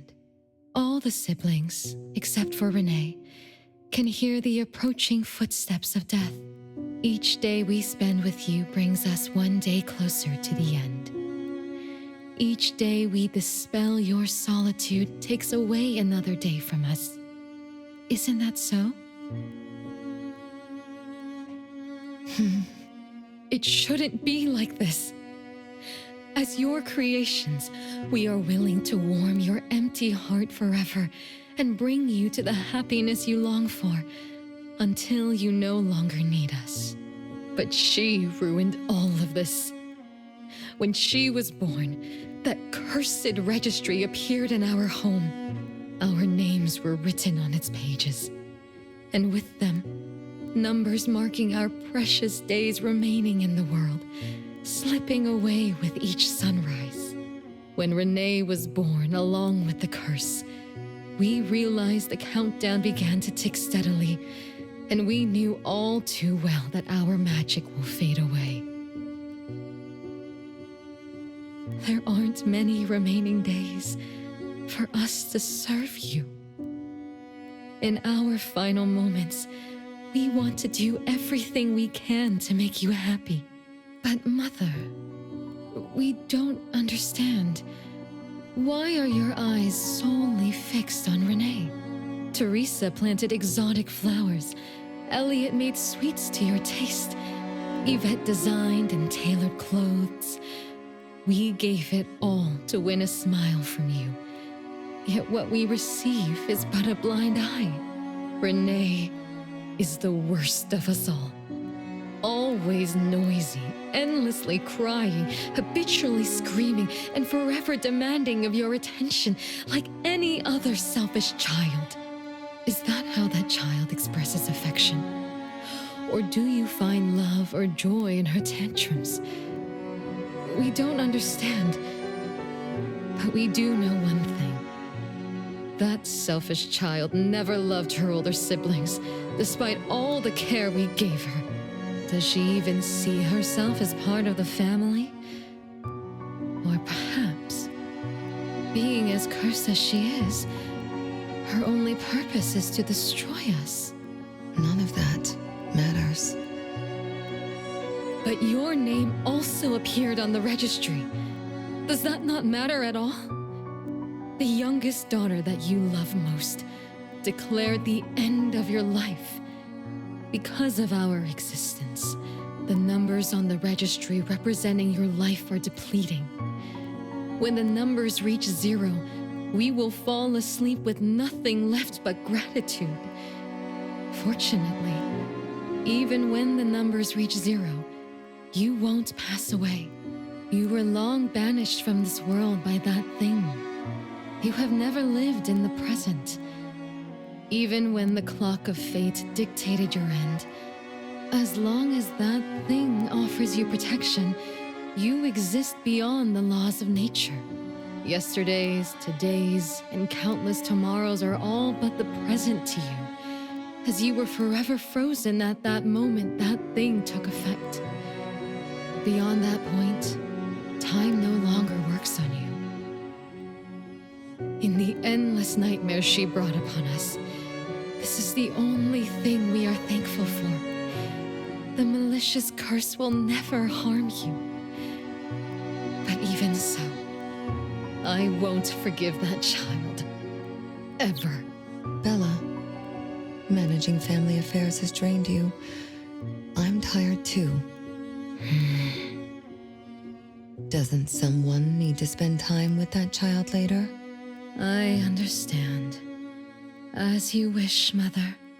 As long as this makes you happy and fulfills your final wish, we'll maintain the facade of harmony until that child's curse destroys us all. No. That can't be right. Did I curse my own family? Am I the bane of my family, causing its ruin?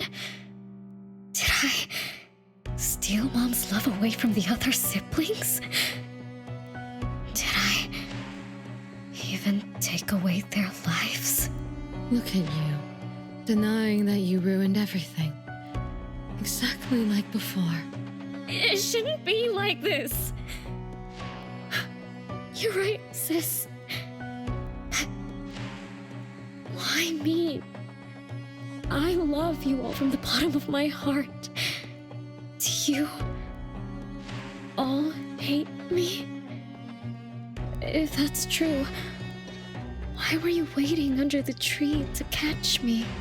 Love-hate relations in this family are more complicated than you can imagine.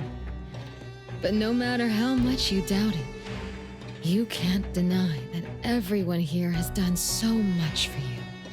Teresa prepared gardening tools and took you to plant Mother's favorite flowers to surprise her.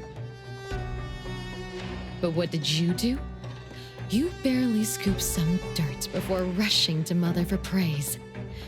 When Mother saw the cuts on your hands from fooling around, she scolded Teresa for giving you hard work. You ran around Elliot each day, saying you desperately wanted to grow as tall as he was. So he managed your diet and made sure you drank milk. But you, just because he worried you'd get cavities and hid the candy jar on a high shelf, you complained to Mother that your brother was giving you a harsh diet. Every time you fell and tore your clothes, someone would mend them meticulously. Nevertheless, you always ignored their efforts and pestered Mother for new clothes. Mother's wish was to have a harmonious family. We were all trying to fulfill that wish, trying not to ruin anything. It would have been so much easier to pretend and spoil you the way Mother did. We could have created the harmonious family Mother wanted, even if it was just a facade. That would have sufficed.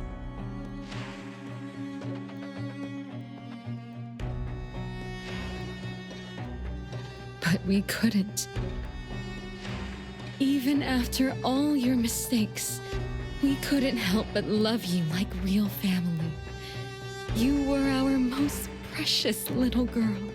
However, in the face of death, in the face of the curse you brought upon us, even the most sincere love wears out.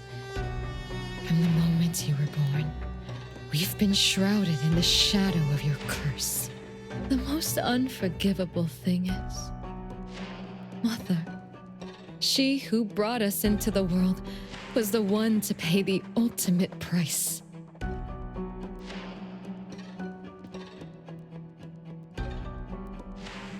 Look, it's playtime again.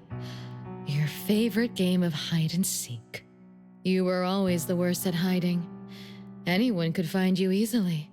You were bad at hiding, but worse when you were it.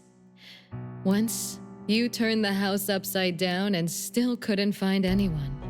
I remember. It was getting late, but the house was so quiet, so empty. I remembered the ghost stories you told me. I suddenly felt the paintings were staring at me, and the tables and chairs were slowly moving. I thought you left me behind. You finally remembered. But now, looking at it, the opposite is true.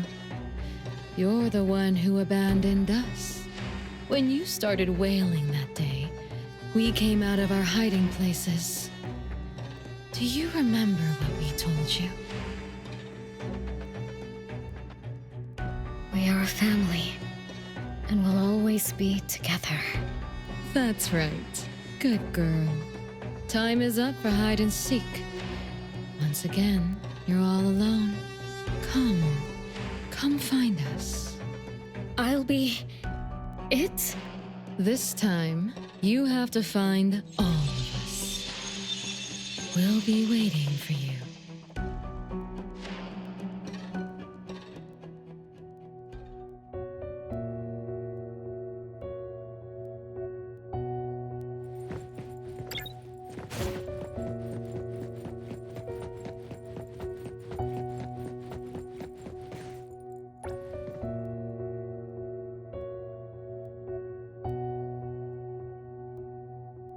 It's a gift from Mom to all of us. I have one too. Though I carry it all the time, I've forgotten where it came from and what it means. Oh, it's so good to be back. I found you. I finally found you. My most important family. Huh? Red letters? It's strange. Mom doesn't like red. Why would something like this be on her clothes?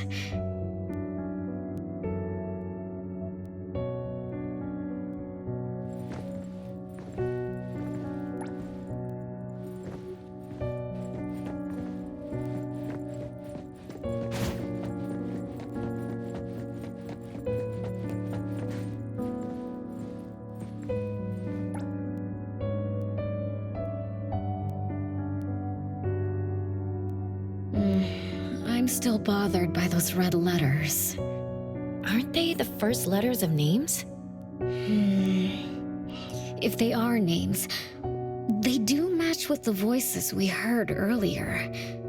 But that bright red, it's like a warning.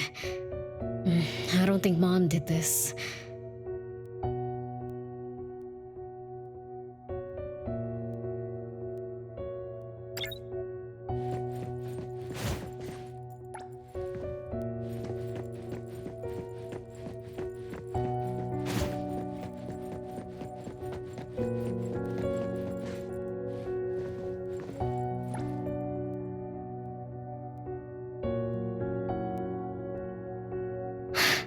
They truly loved me once, which is why now they hate me so much. I understand. I'm sorry for making you go through so much in the past. I'm sorry I'm only learning this just now. But I'm grateful that I finally do. Big brothers and sisters, what can I do for you? I came back here because there was something I can do. Right?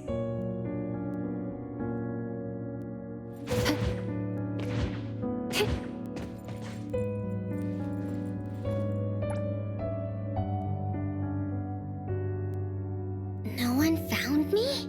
Yay! I'm about to win! I already told you I'd win this time. No one will think Renee is hiding here.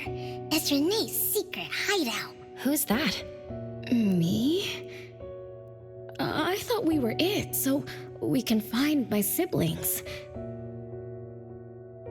But why is my childhood self here? Back then, who was actually it? Was it Mom? Wait a second. Are we really seeing the past? I think so. I do remember something like that happened when I was a kid, but I only remembered part of it. What we saw should be the whole thing. Are you really sure this is the whole thing? At least, that really happened. Every small thing I remember confirms that they were real. So those words, all those hurtful words, they were real too. Is that right? Something doesn't add up.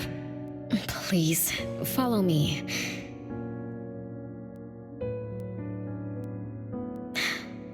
That's my hideout.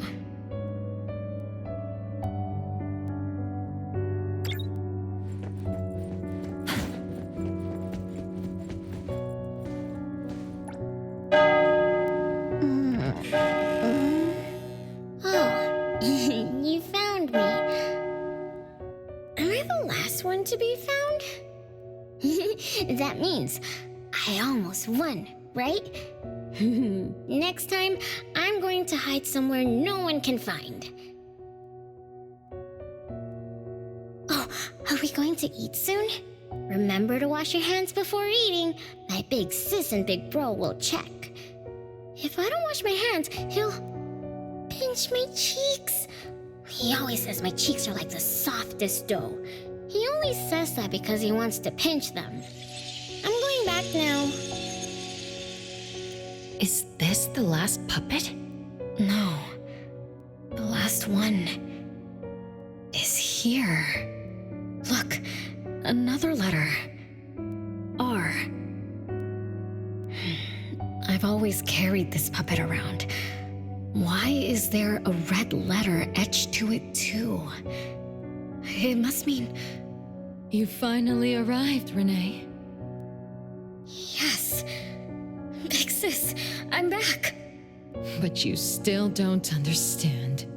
All you did was watch a replay of how our family met our demise.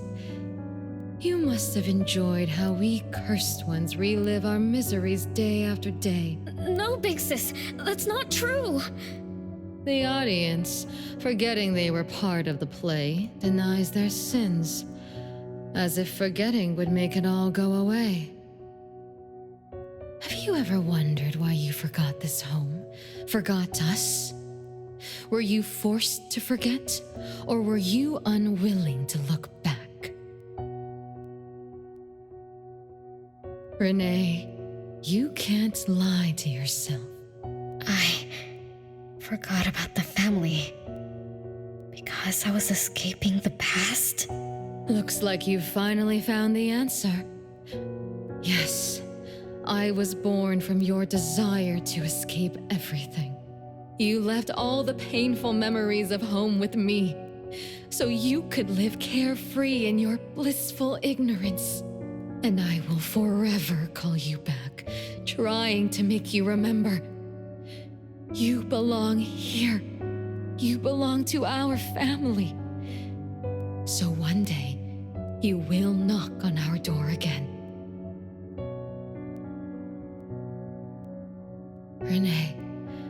Renee, what feelings do you carry as you come home? Now that you remember what happened when we were children, now that you know of the curse you cast upon us, are you shaken? Do you even feel the slightest bit of guilt? You won't. You've always been selfish, greedy, and reckless.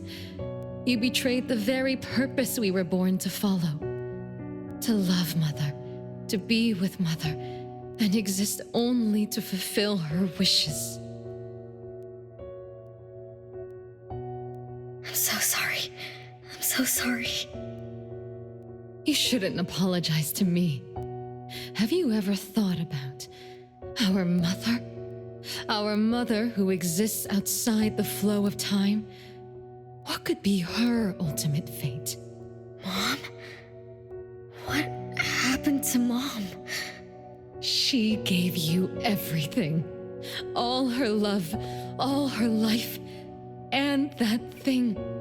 Her eternal present, which would have sustained Mother's immortality.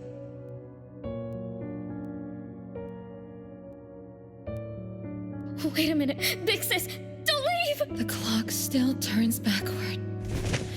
Let's return to the past to witness that final day of destiny where you are forever frozen. Come then, child of betrayal.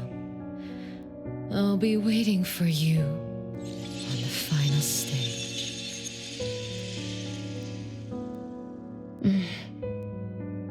Yes. I betrayed this family. I lived in a daze. Left my family behind.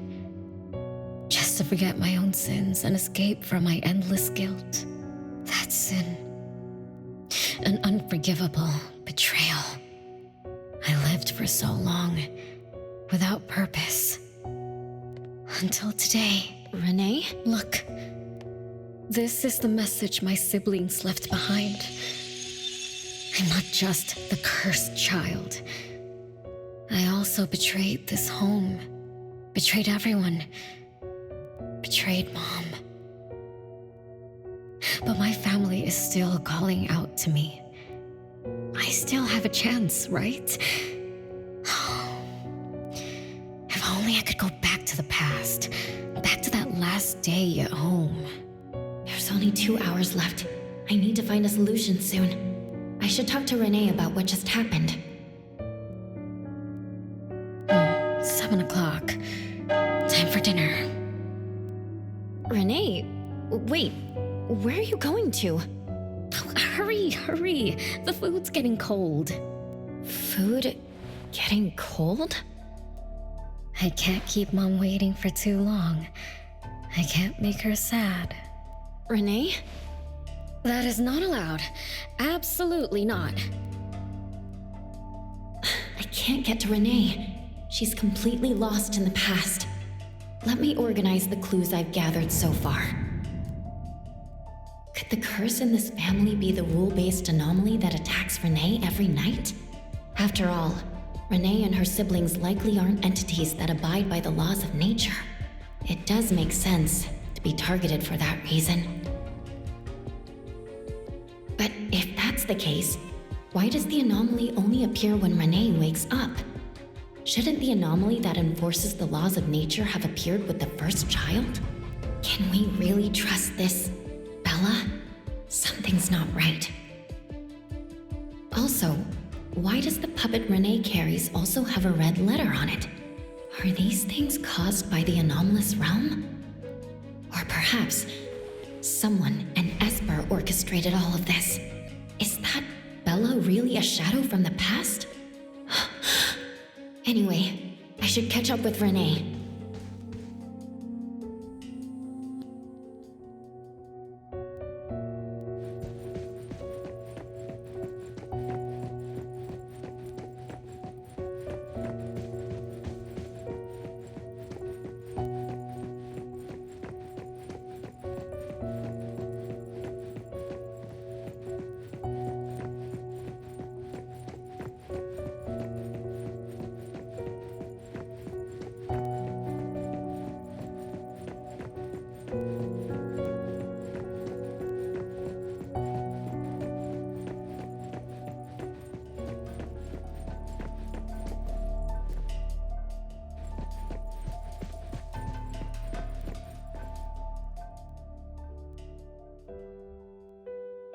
What's wrong, Renee?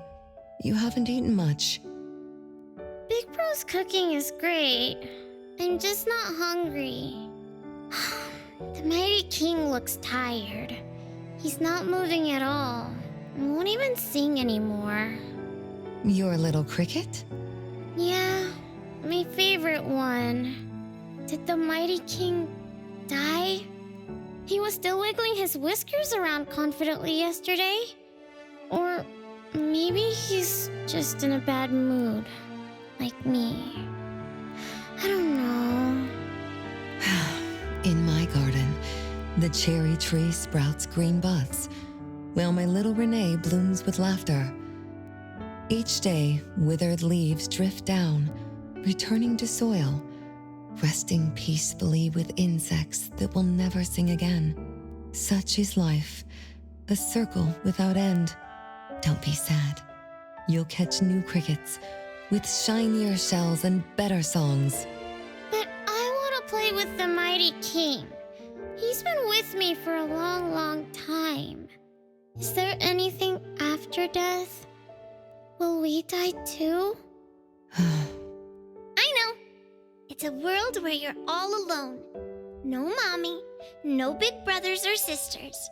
Just a world that's always dark. That sounds scary. I don't wanna... Scary? You're funny, Renee. Can't move, can't hear, can't see. That's no different from when we were sleeping in our wooden boxes. Dying isn't that big of a deal. Being alive is much better. I want to be with Mom and everyone forever. Appraiser, you're here. Wasn't I immature back then? My time with my family was running out. Mom had to witness my siblings enter the final countdown. Yet she still had to answer questions like that. Mom, who loved us deeply, must have been terrified of losing us, too. Appraiser, could we go see her? I just need to see her a bit more.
It's way past your bedtime, little troublemaker. I can't sleep. Oh, still feeling sad about the mighty king? Bella told me I'd feel better if I cry. She said that kids like me just needed to cry, get a good night's sleep. Then all trouble will disappear by tomorrow. She said that no matter how sad she felt, she could never cry. So she was jealous that I could. Why can't Bella ever cry? Mama is the same. Huh? Why? Is it because you were grown-ups? Because grown-ups are strong? Mom and Sis work so hard for every chore in the house. I want to grow up soon to help you. I'll grow as tall as Mom wants. Oh, if you want to grow tall soon, you can't be picky about food. No, I don't want to eat green peas. All right now, Mama will tell you a story and put you to bed. You'll grow fast as long as you sleep, okay?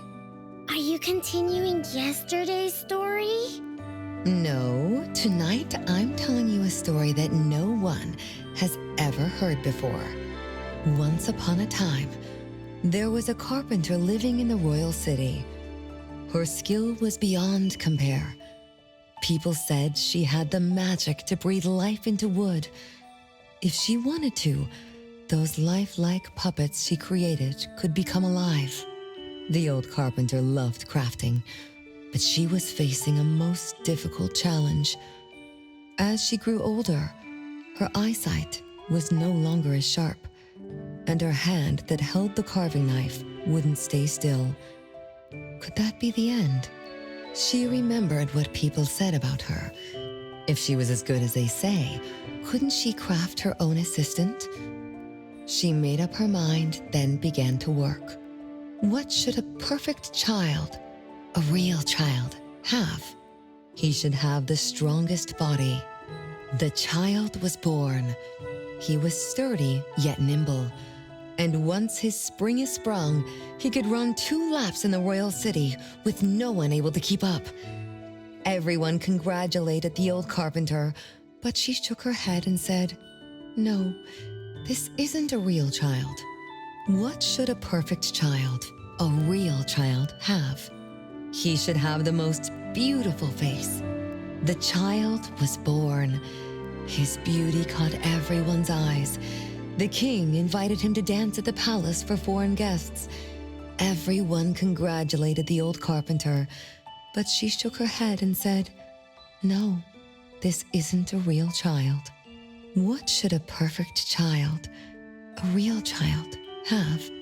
More puppets were born from the old carpenter's hands. An entertainer who could make children burst into laughter. A grand magician with unpredictable tricks. But no, she shook her head and said, "No, these aren't real children." One night, the old carpenter sat at her workbench, designing the blueprints for her next child. All the puppets quietly stood by her. Suddenly she shivered. The window wasn't closed shut. The howling wind swept away all the warmth from the room. The old carpenter stood up to shut the window, then went to the fireplace for warmth. For a moment, she had an idea she didn't fully understand. Perhaps the dancing candlelight added some warmth to the puppets' faces. She realized that puppets get cold too. The old carpenter took off her scarf and picked up the blanket from her lap. She made sure all the puppets were snug and warm, then went back to her table. Her pencil swooshed around as she began sketching. Soon, a puppet took shape on the paper. She picked up her knife and began carving on the most ordinary piece of wood. Soon enough, a new puppet was sitting on her workbench. There was nothing special about it, but the old carpenter let out a satisfied sigh, as if she completed a masterpiece. She leaned down to kiss the puppet's forehead gently, just like an ordinary goodnight kiss from a mother. Then did the same to the other ones. After that, The old carpenter went to bed and slept peacefully. The next morning, she woke up with someone kissing her forehead. She opened her eyes to find a child, a real child, smiling at her. Whoa. Why did the last puppet turn into a real child? What magic did the old carpenter use? What do you think? I understand. A little. But also don't get it at all. Is that so? It's okay. Oh, it's getting late. Good kids should be sleeping now. Mom, I'm scared. I don't want to sleep alone. I'm worried that if I do, I won't see you and my siblings after I wake up. Isn't it better to be alive? You really are different from your siblings. Being alive is good. But what exactly makes it good? I can eat meals with my family, play hide and seek, and listen to Mom's stories every night before I sleep. How wonderful! Mom, don't you think days like these are wonderful too? You're right. This is the best life being with you. The best times in Mama's life is when I spend time together with you, my family. No, it's not. When I grow up and can do so much more, that's when it'll be Mom's best time. By then, I'll be so tall that Mom will be surprised. I'll be able to reach whatever Mom needs to reach. Then I'm going to learn how to drive. I'll definitely be the first one in our family to drive. Once I learn, I'll take our whole family on picnics. When I grow up, I also want to... Mom.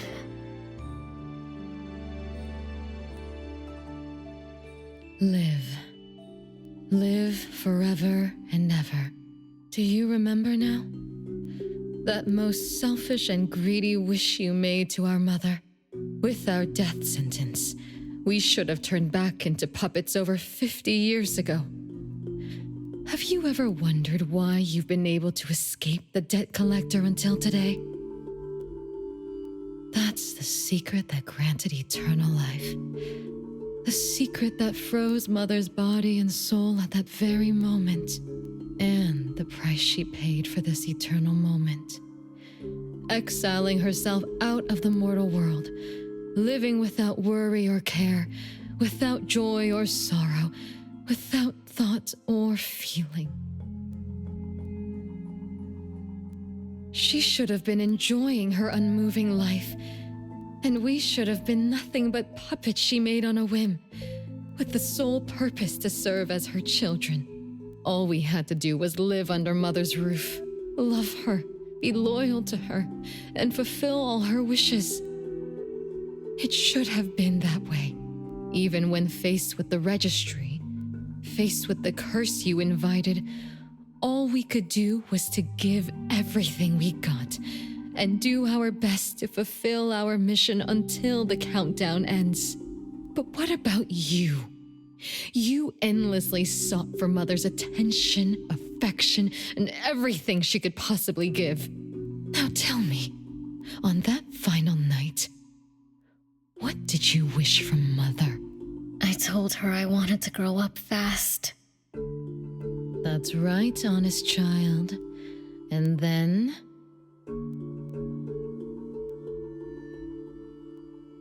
So, Mom gave it to me.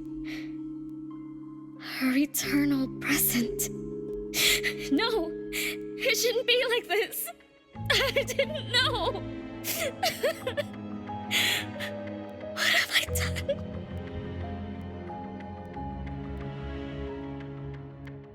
Renee, it's not like that! Yes, the eternal present that should have protected Mother is now in your eyes. You didn't just betray us, but also the person who loved you most. So tell me, how does that make you feel? Guilt? Regret? But you don't need to apologize to me. We'll forgive you, and Mother will still love you. You're still our adorable little one, our innocent troublemaker. Forgive me? I can still earn your forgiveness? And Mom will also? Yes. As long as you give up the eternal present, cleanse yourself of your greed for life, we will forgive you for the sins you committed. Come, Renee, my sister. Come to us. We're all waiting on the other side to reunite with you, never to be separated again. Don't listen to her! I...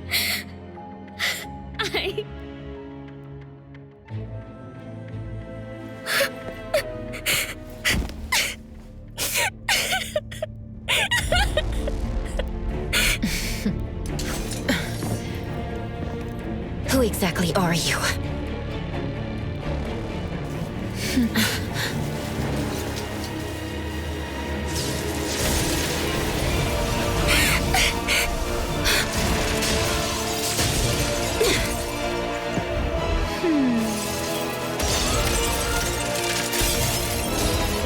Watch out!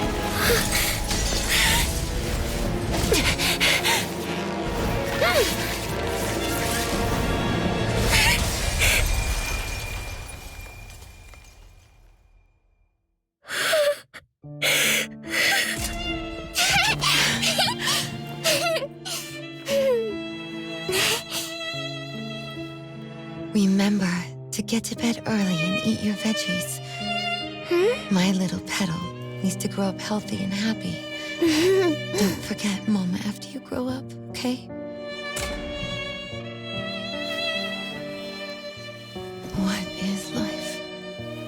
Promise me you'll find the answer for me, okay? Where are you going?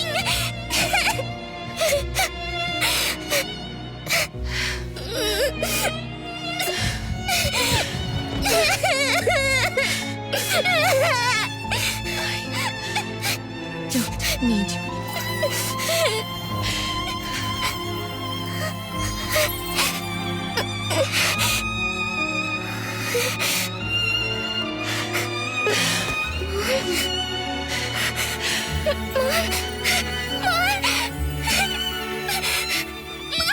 Don't go!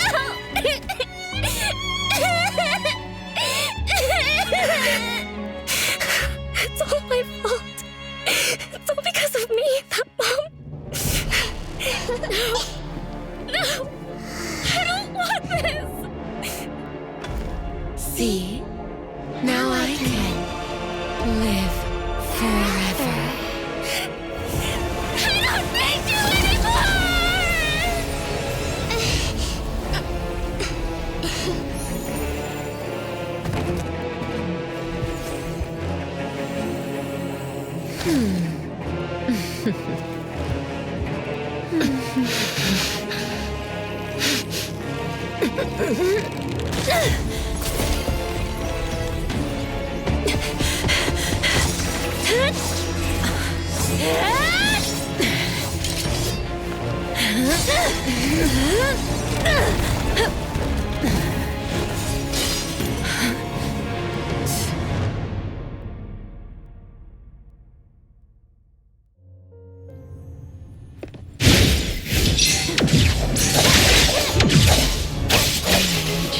Hatred, resentment, with fierce emotions, as if engulfed in flames.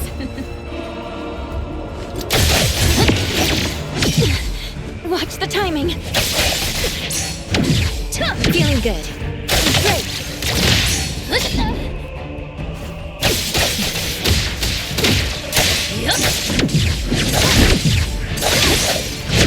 Not too difficult.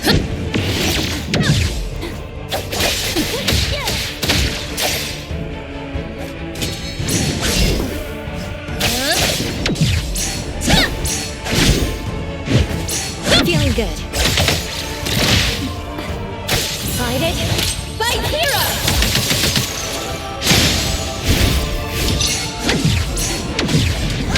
Not too difficult.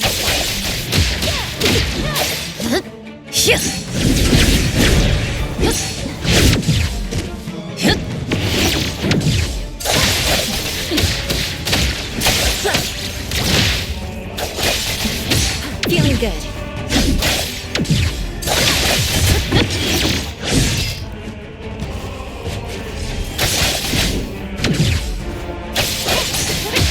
Not too difficult. Great.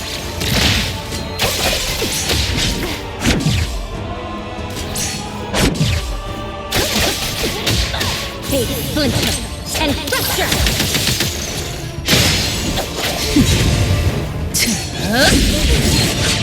Feeling good.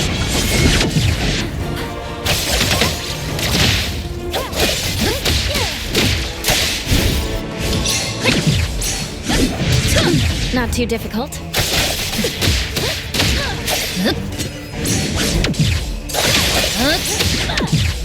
Feeling good.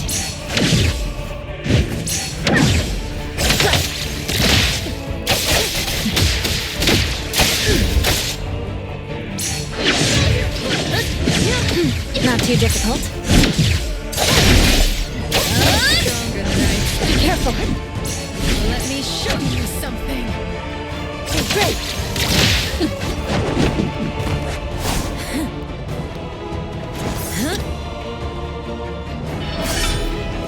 You're just a plaything in this illusory realm.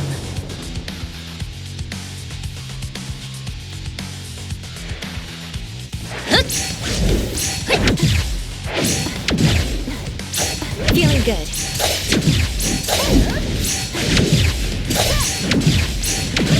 Entertain me with your struggles. Once I'm born, I'll bury you in this scarlet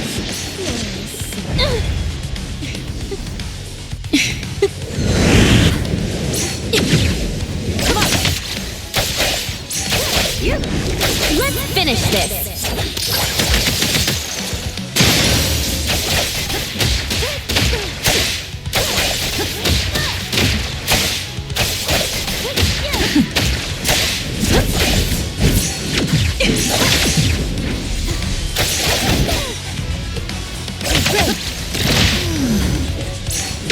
Not too difficult.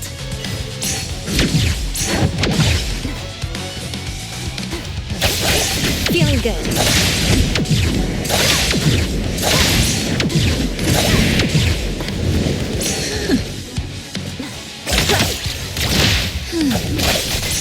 It's fine. Hey, flincher and fracture!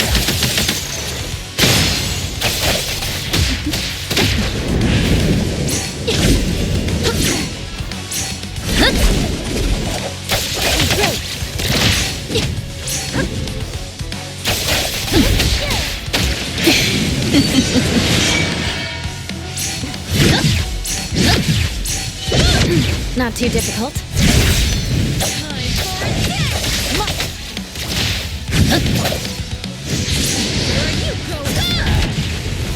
Feeling good.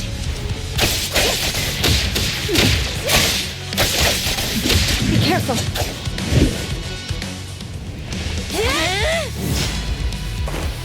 You. I won't let you do this! Such arrogance!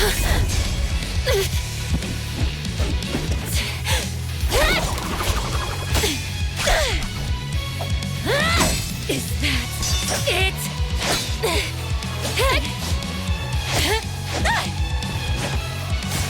Come again! As you wish! Interesting. Unfortunately, this is the end! Cower before me!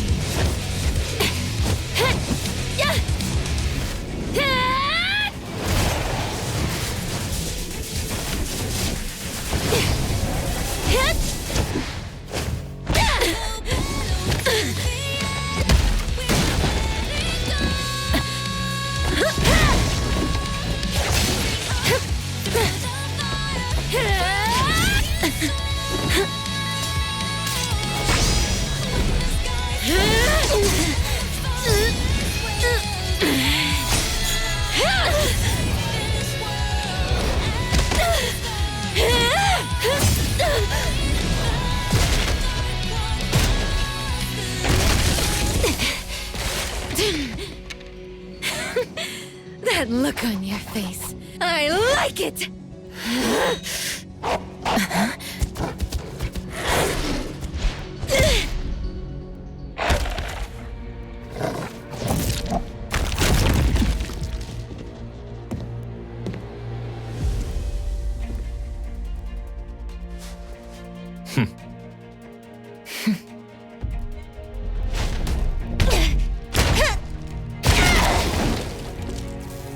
So you're the one behind all this!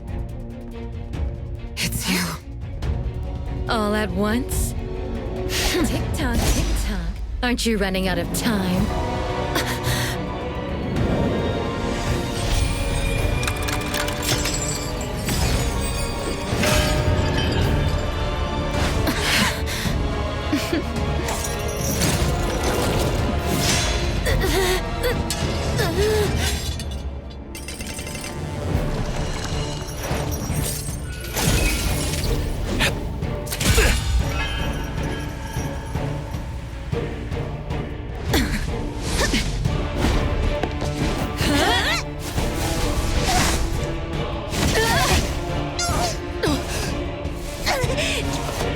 You're slower, Daffodil. Is this little cutie distracting you? I wonder when she dies, she'd be just as charming!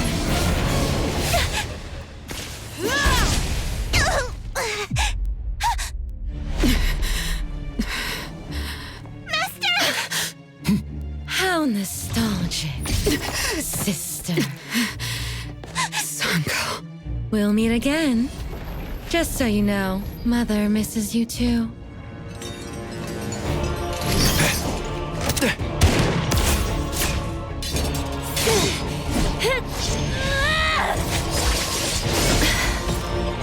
Daffodil! I'm fine.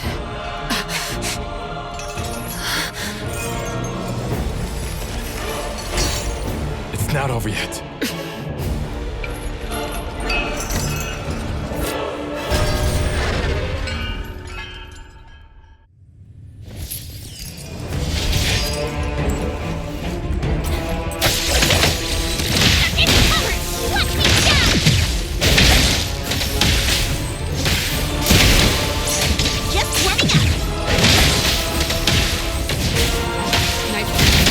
Trust me. Watch the timing.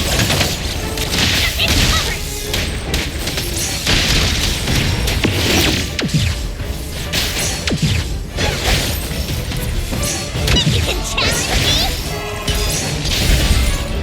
I will see through the nexus. Nice thing.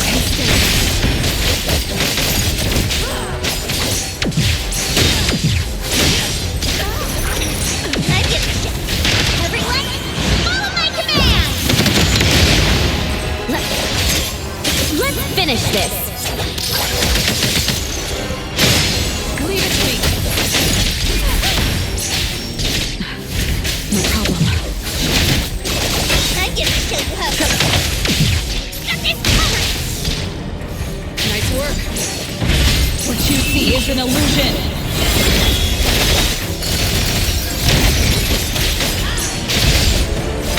Let me take over.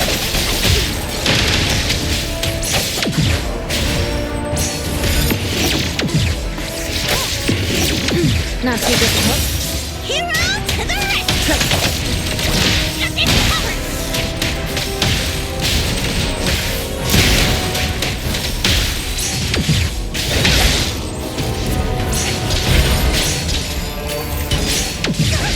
Take that!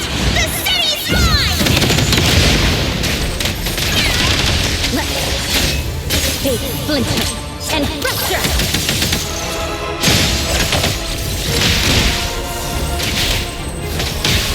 Trust me.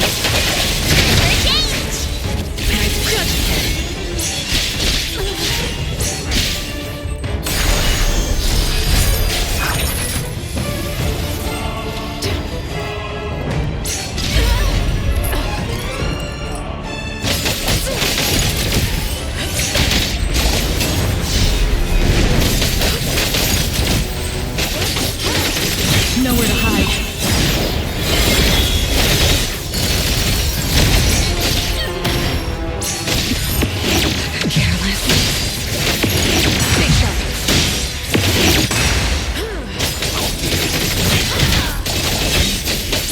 Great!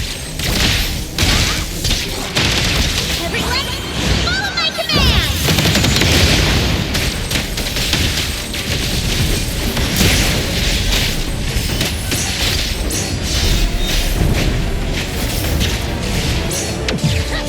I will see through the nexus. My mistake.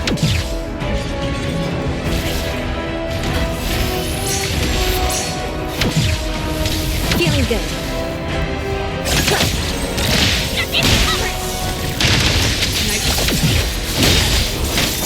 Trust me. Let's finish this.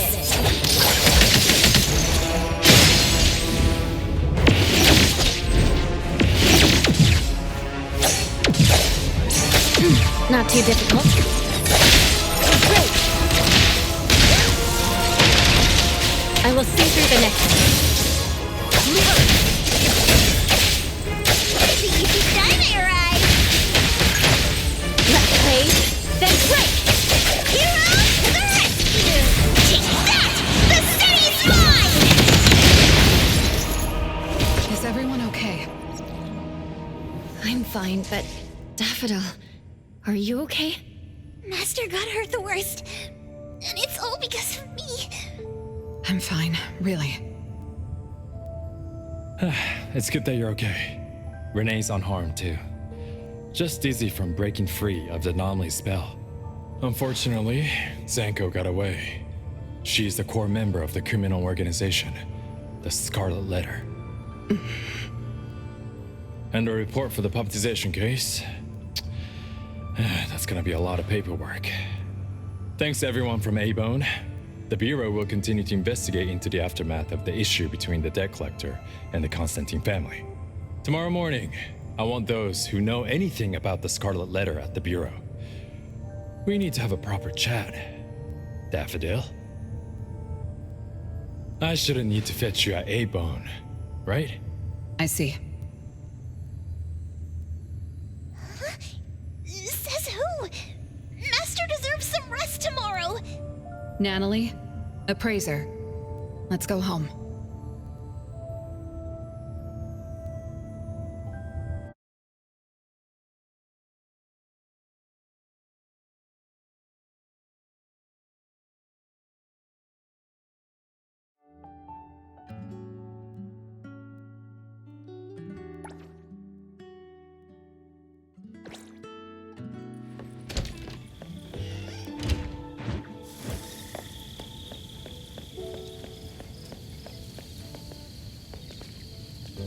How are your wounds? You should rest earlier tonight. It'll be fine soon. And how are you? Are you okay? Her Esper ability can affect people's minds through auditory and visual hallucinations. I see. So all the stuff Renee and I saw were illusions layered on top of the debt collector's anomalous realm. Or rather, an illusory world tailor-made to her understanding of Renee, after thoroughly excavating Renee's thoughts and feelings. In other words, Zanko used her Esper ability to alter the family's history, making Renee believe she was responsible for her family's deaths, leading her to voluntarily give up her eternal present. The eternal present probably requires the owner's verbal consent before it can detach itself. An anomaly that can grant its host immortality must be incredibly rare. The Scarlet Letter has acquired more than one rare anomaly. The incident at the Abisu auction was also their doing. With these reckless hits, it's like the Scarlet Letter is announcing their arrival at Hetero. This is just what their leader, Madame T, will do to demonstrate her superiority. Madame T? Is she the mother Zanko spoke of? When she said, "Mother misses you too," could it be... I should have killed her back then. So Zanko used Scarlet Letters to spell betrayer. She could be considered my adoptive mother. I don't deny that she gave me the first home I knew of. It's true. I was once a member of the Scarlet Letter. No wonder Chaos spoke like that. He must have known that Daffodil was a member of the Scarlet Letter. the criminal organization he's pursuing. So Sanko went through all this trouble just to get the Bureau's attention? Hey, what matters now is that you're Daffodil from the A-Bone Antique Shop. Thank you. You're a good person. It's getting late. Good night, appraiser.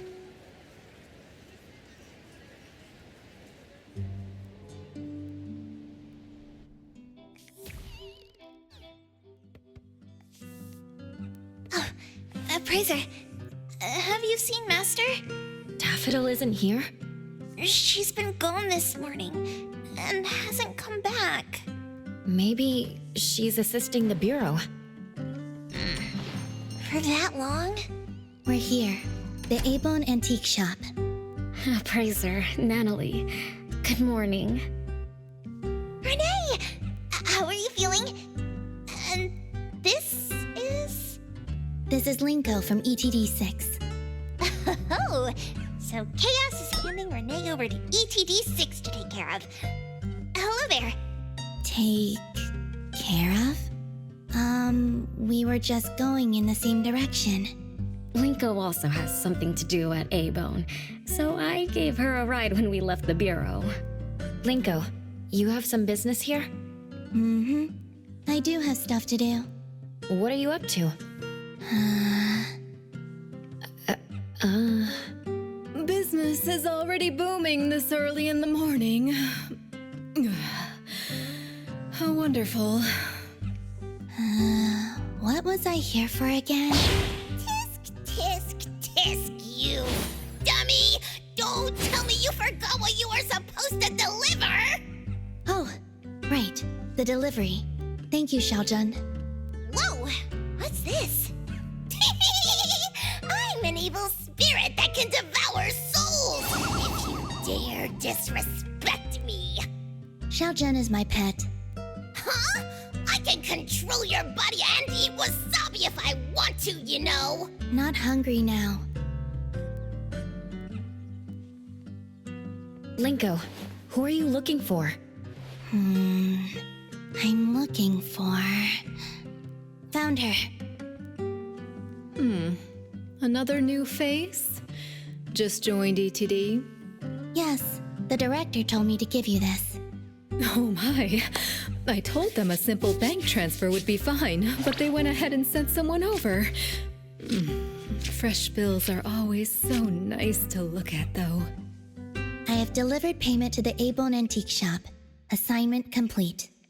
Director Alfard told me that the BAC will cover my commission fees, so that's what she meant. But I still wanted to stop by and thank you in person. Thank you, appraiser, Natalie, and... Daffodil's not here? Please send her my gratitude. Thanks to all of your help. I learned a lot in the past few days. I went through an amazing adventure. It was wonderful. But we couldn't stop Zango from taking the eternal present. Lady Dolores left that for you, right? Must be something important. Yes, Mom gave it to me. It's a precious treasure that protects me from the debt collector. It froze my life on the day the countdown ended. My time stopped flowing, and I was forever living in the moments between death's arrival. I was tossed outside the flow of time and taken away from this world, where the years still pass and the seasons still change. For me, the eternal present negated the meaning of time. I gradually lost touch with my past and became unaware of everything happening around me. Every little thing in life that becomes precious because of the flow of time. In the end, I forgot what Mom and my siblings expected of me. I forgot why I was born and why I even existed. Until now. Was that really living? That was the secret, or rather, curse, of the eternal life Mom and I possessed. Mom was also affected. She found life dreadfully boring, so she hoped that our companionship would ease her eternal loneliness. It might have been fortunate for me to lose the eternal present, but honestly, I gained so much more. Most importantly, you helped me remember things from the past, and I finally found myself. That feels so great. I suppose I went through a rebirth, right? I'm so happy for you, Renee. What about the debt collector? Don't worry, I have a solution. Well, in addition, to make the most of this precious rebirth, I've decided to travel around the world. I'll probably leave Hetero for a very, very long time. So for each and every day ahead, I wish you good morning, good afternoon, and good evening.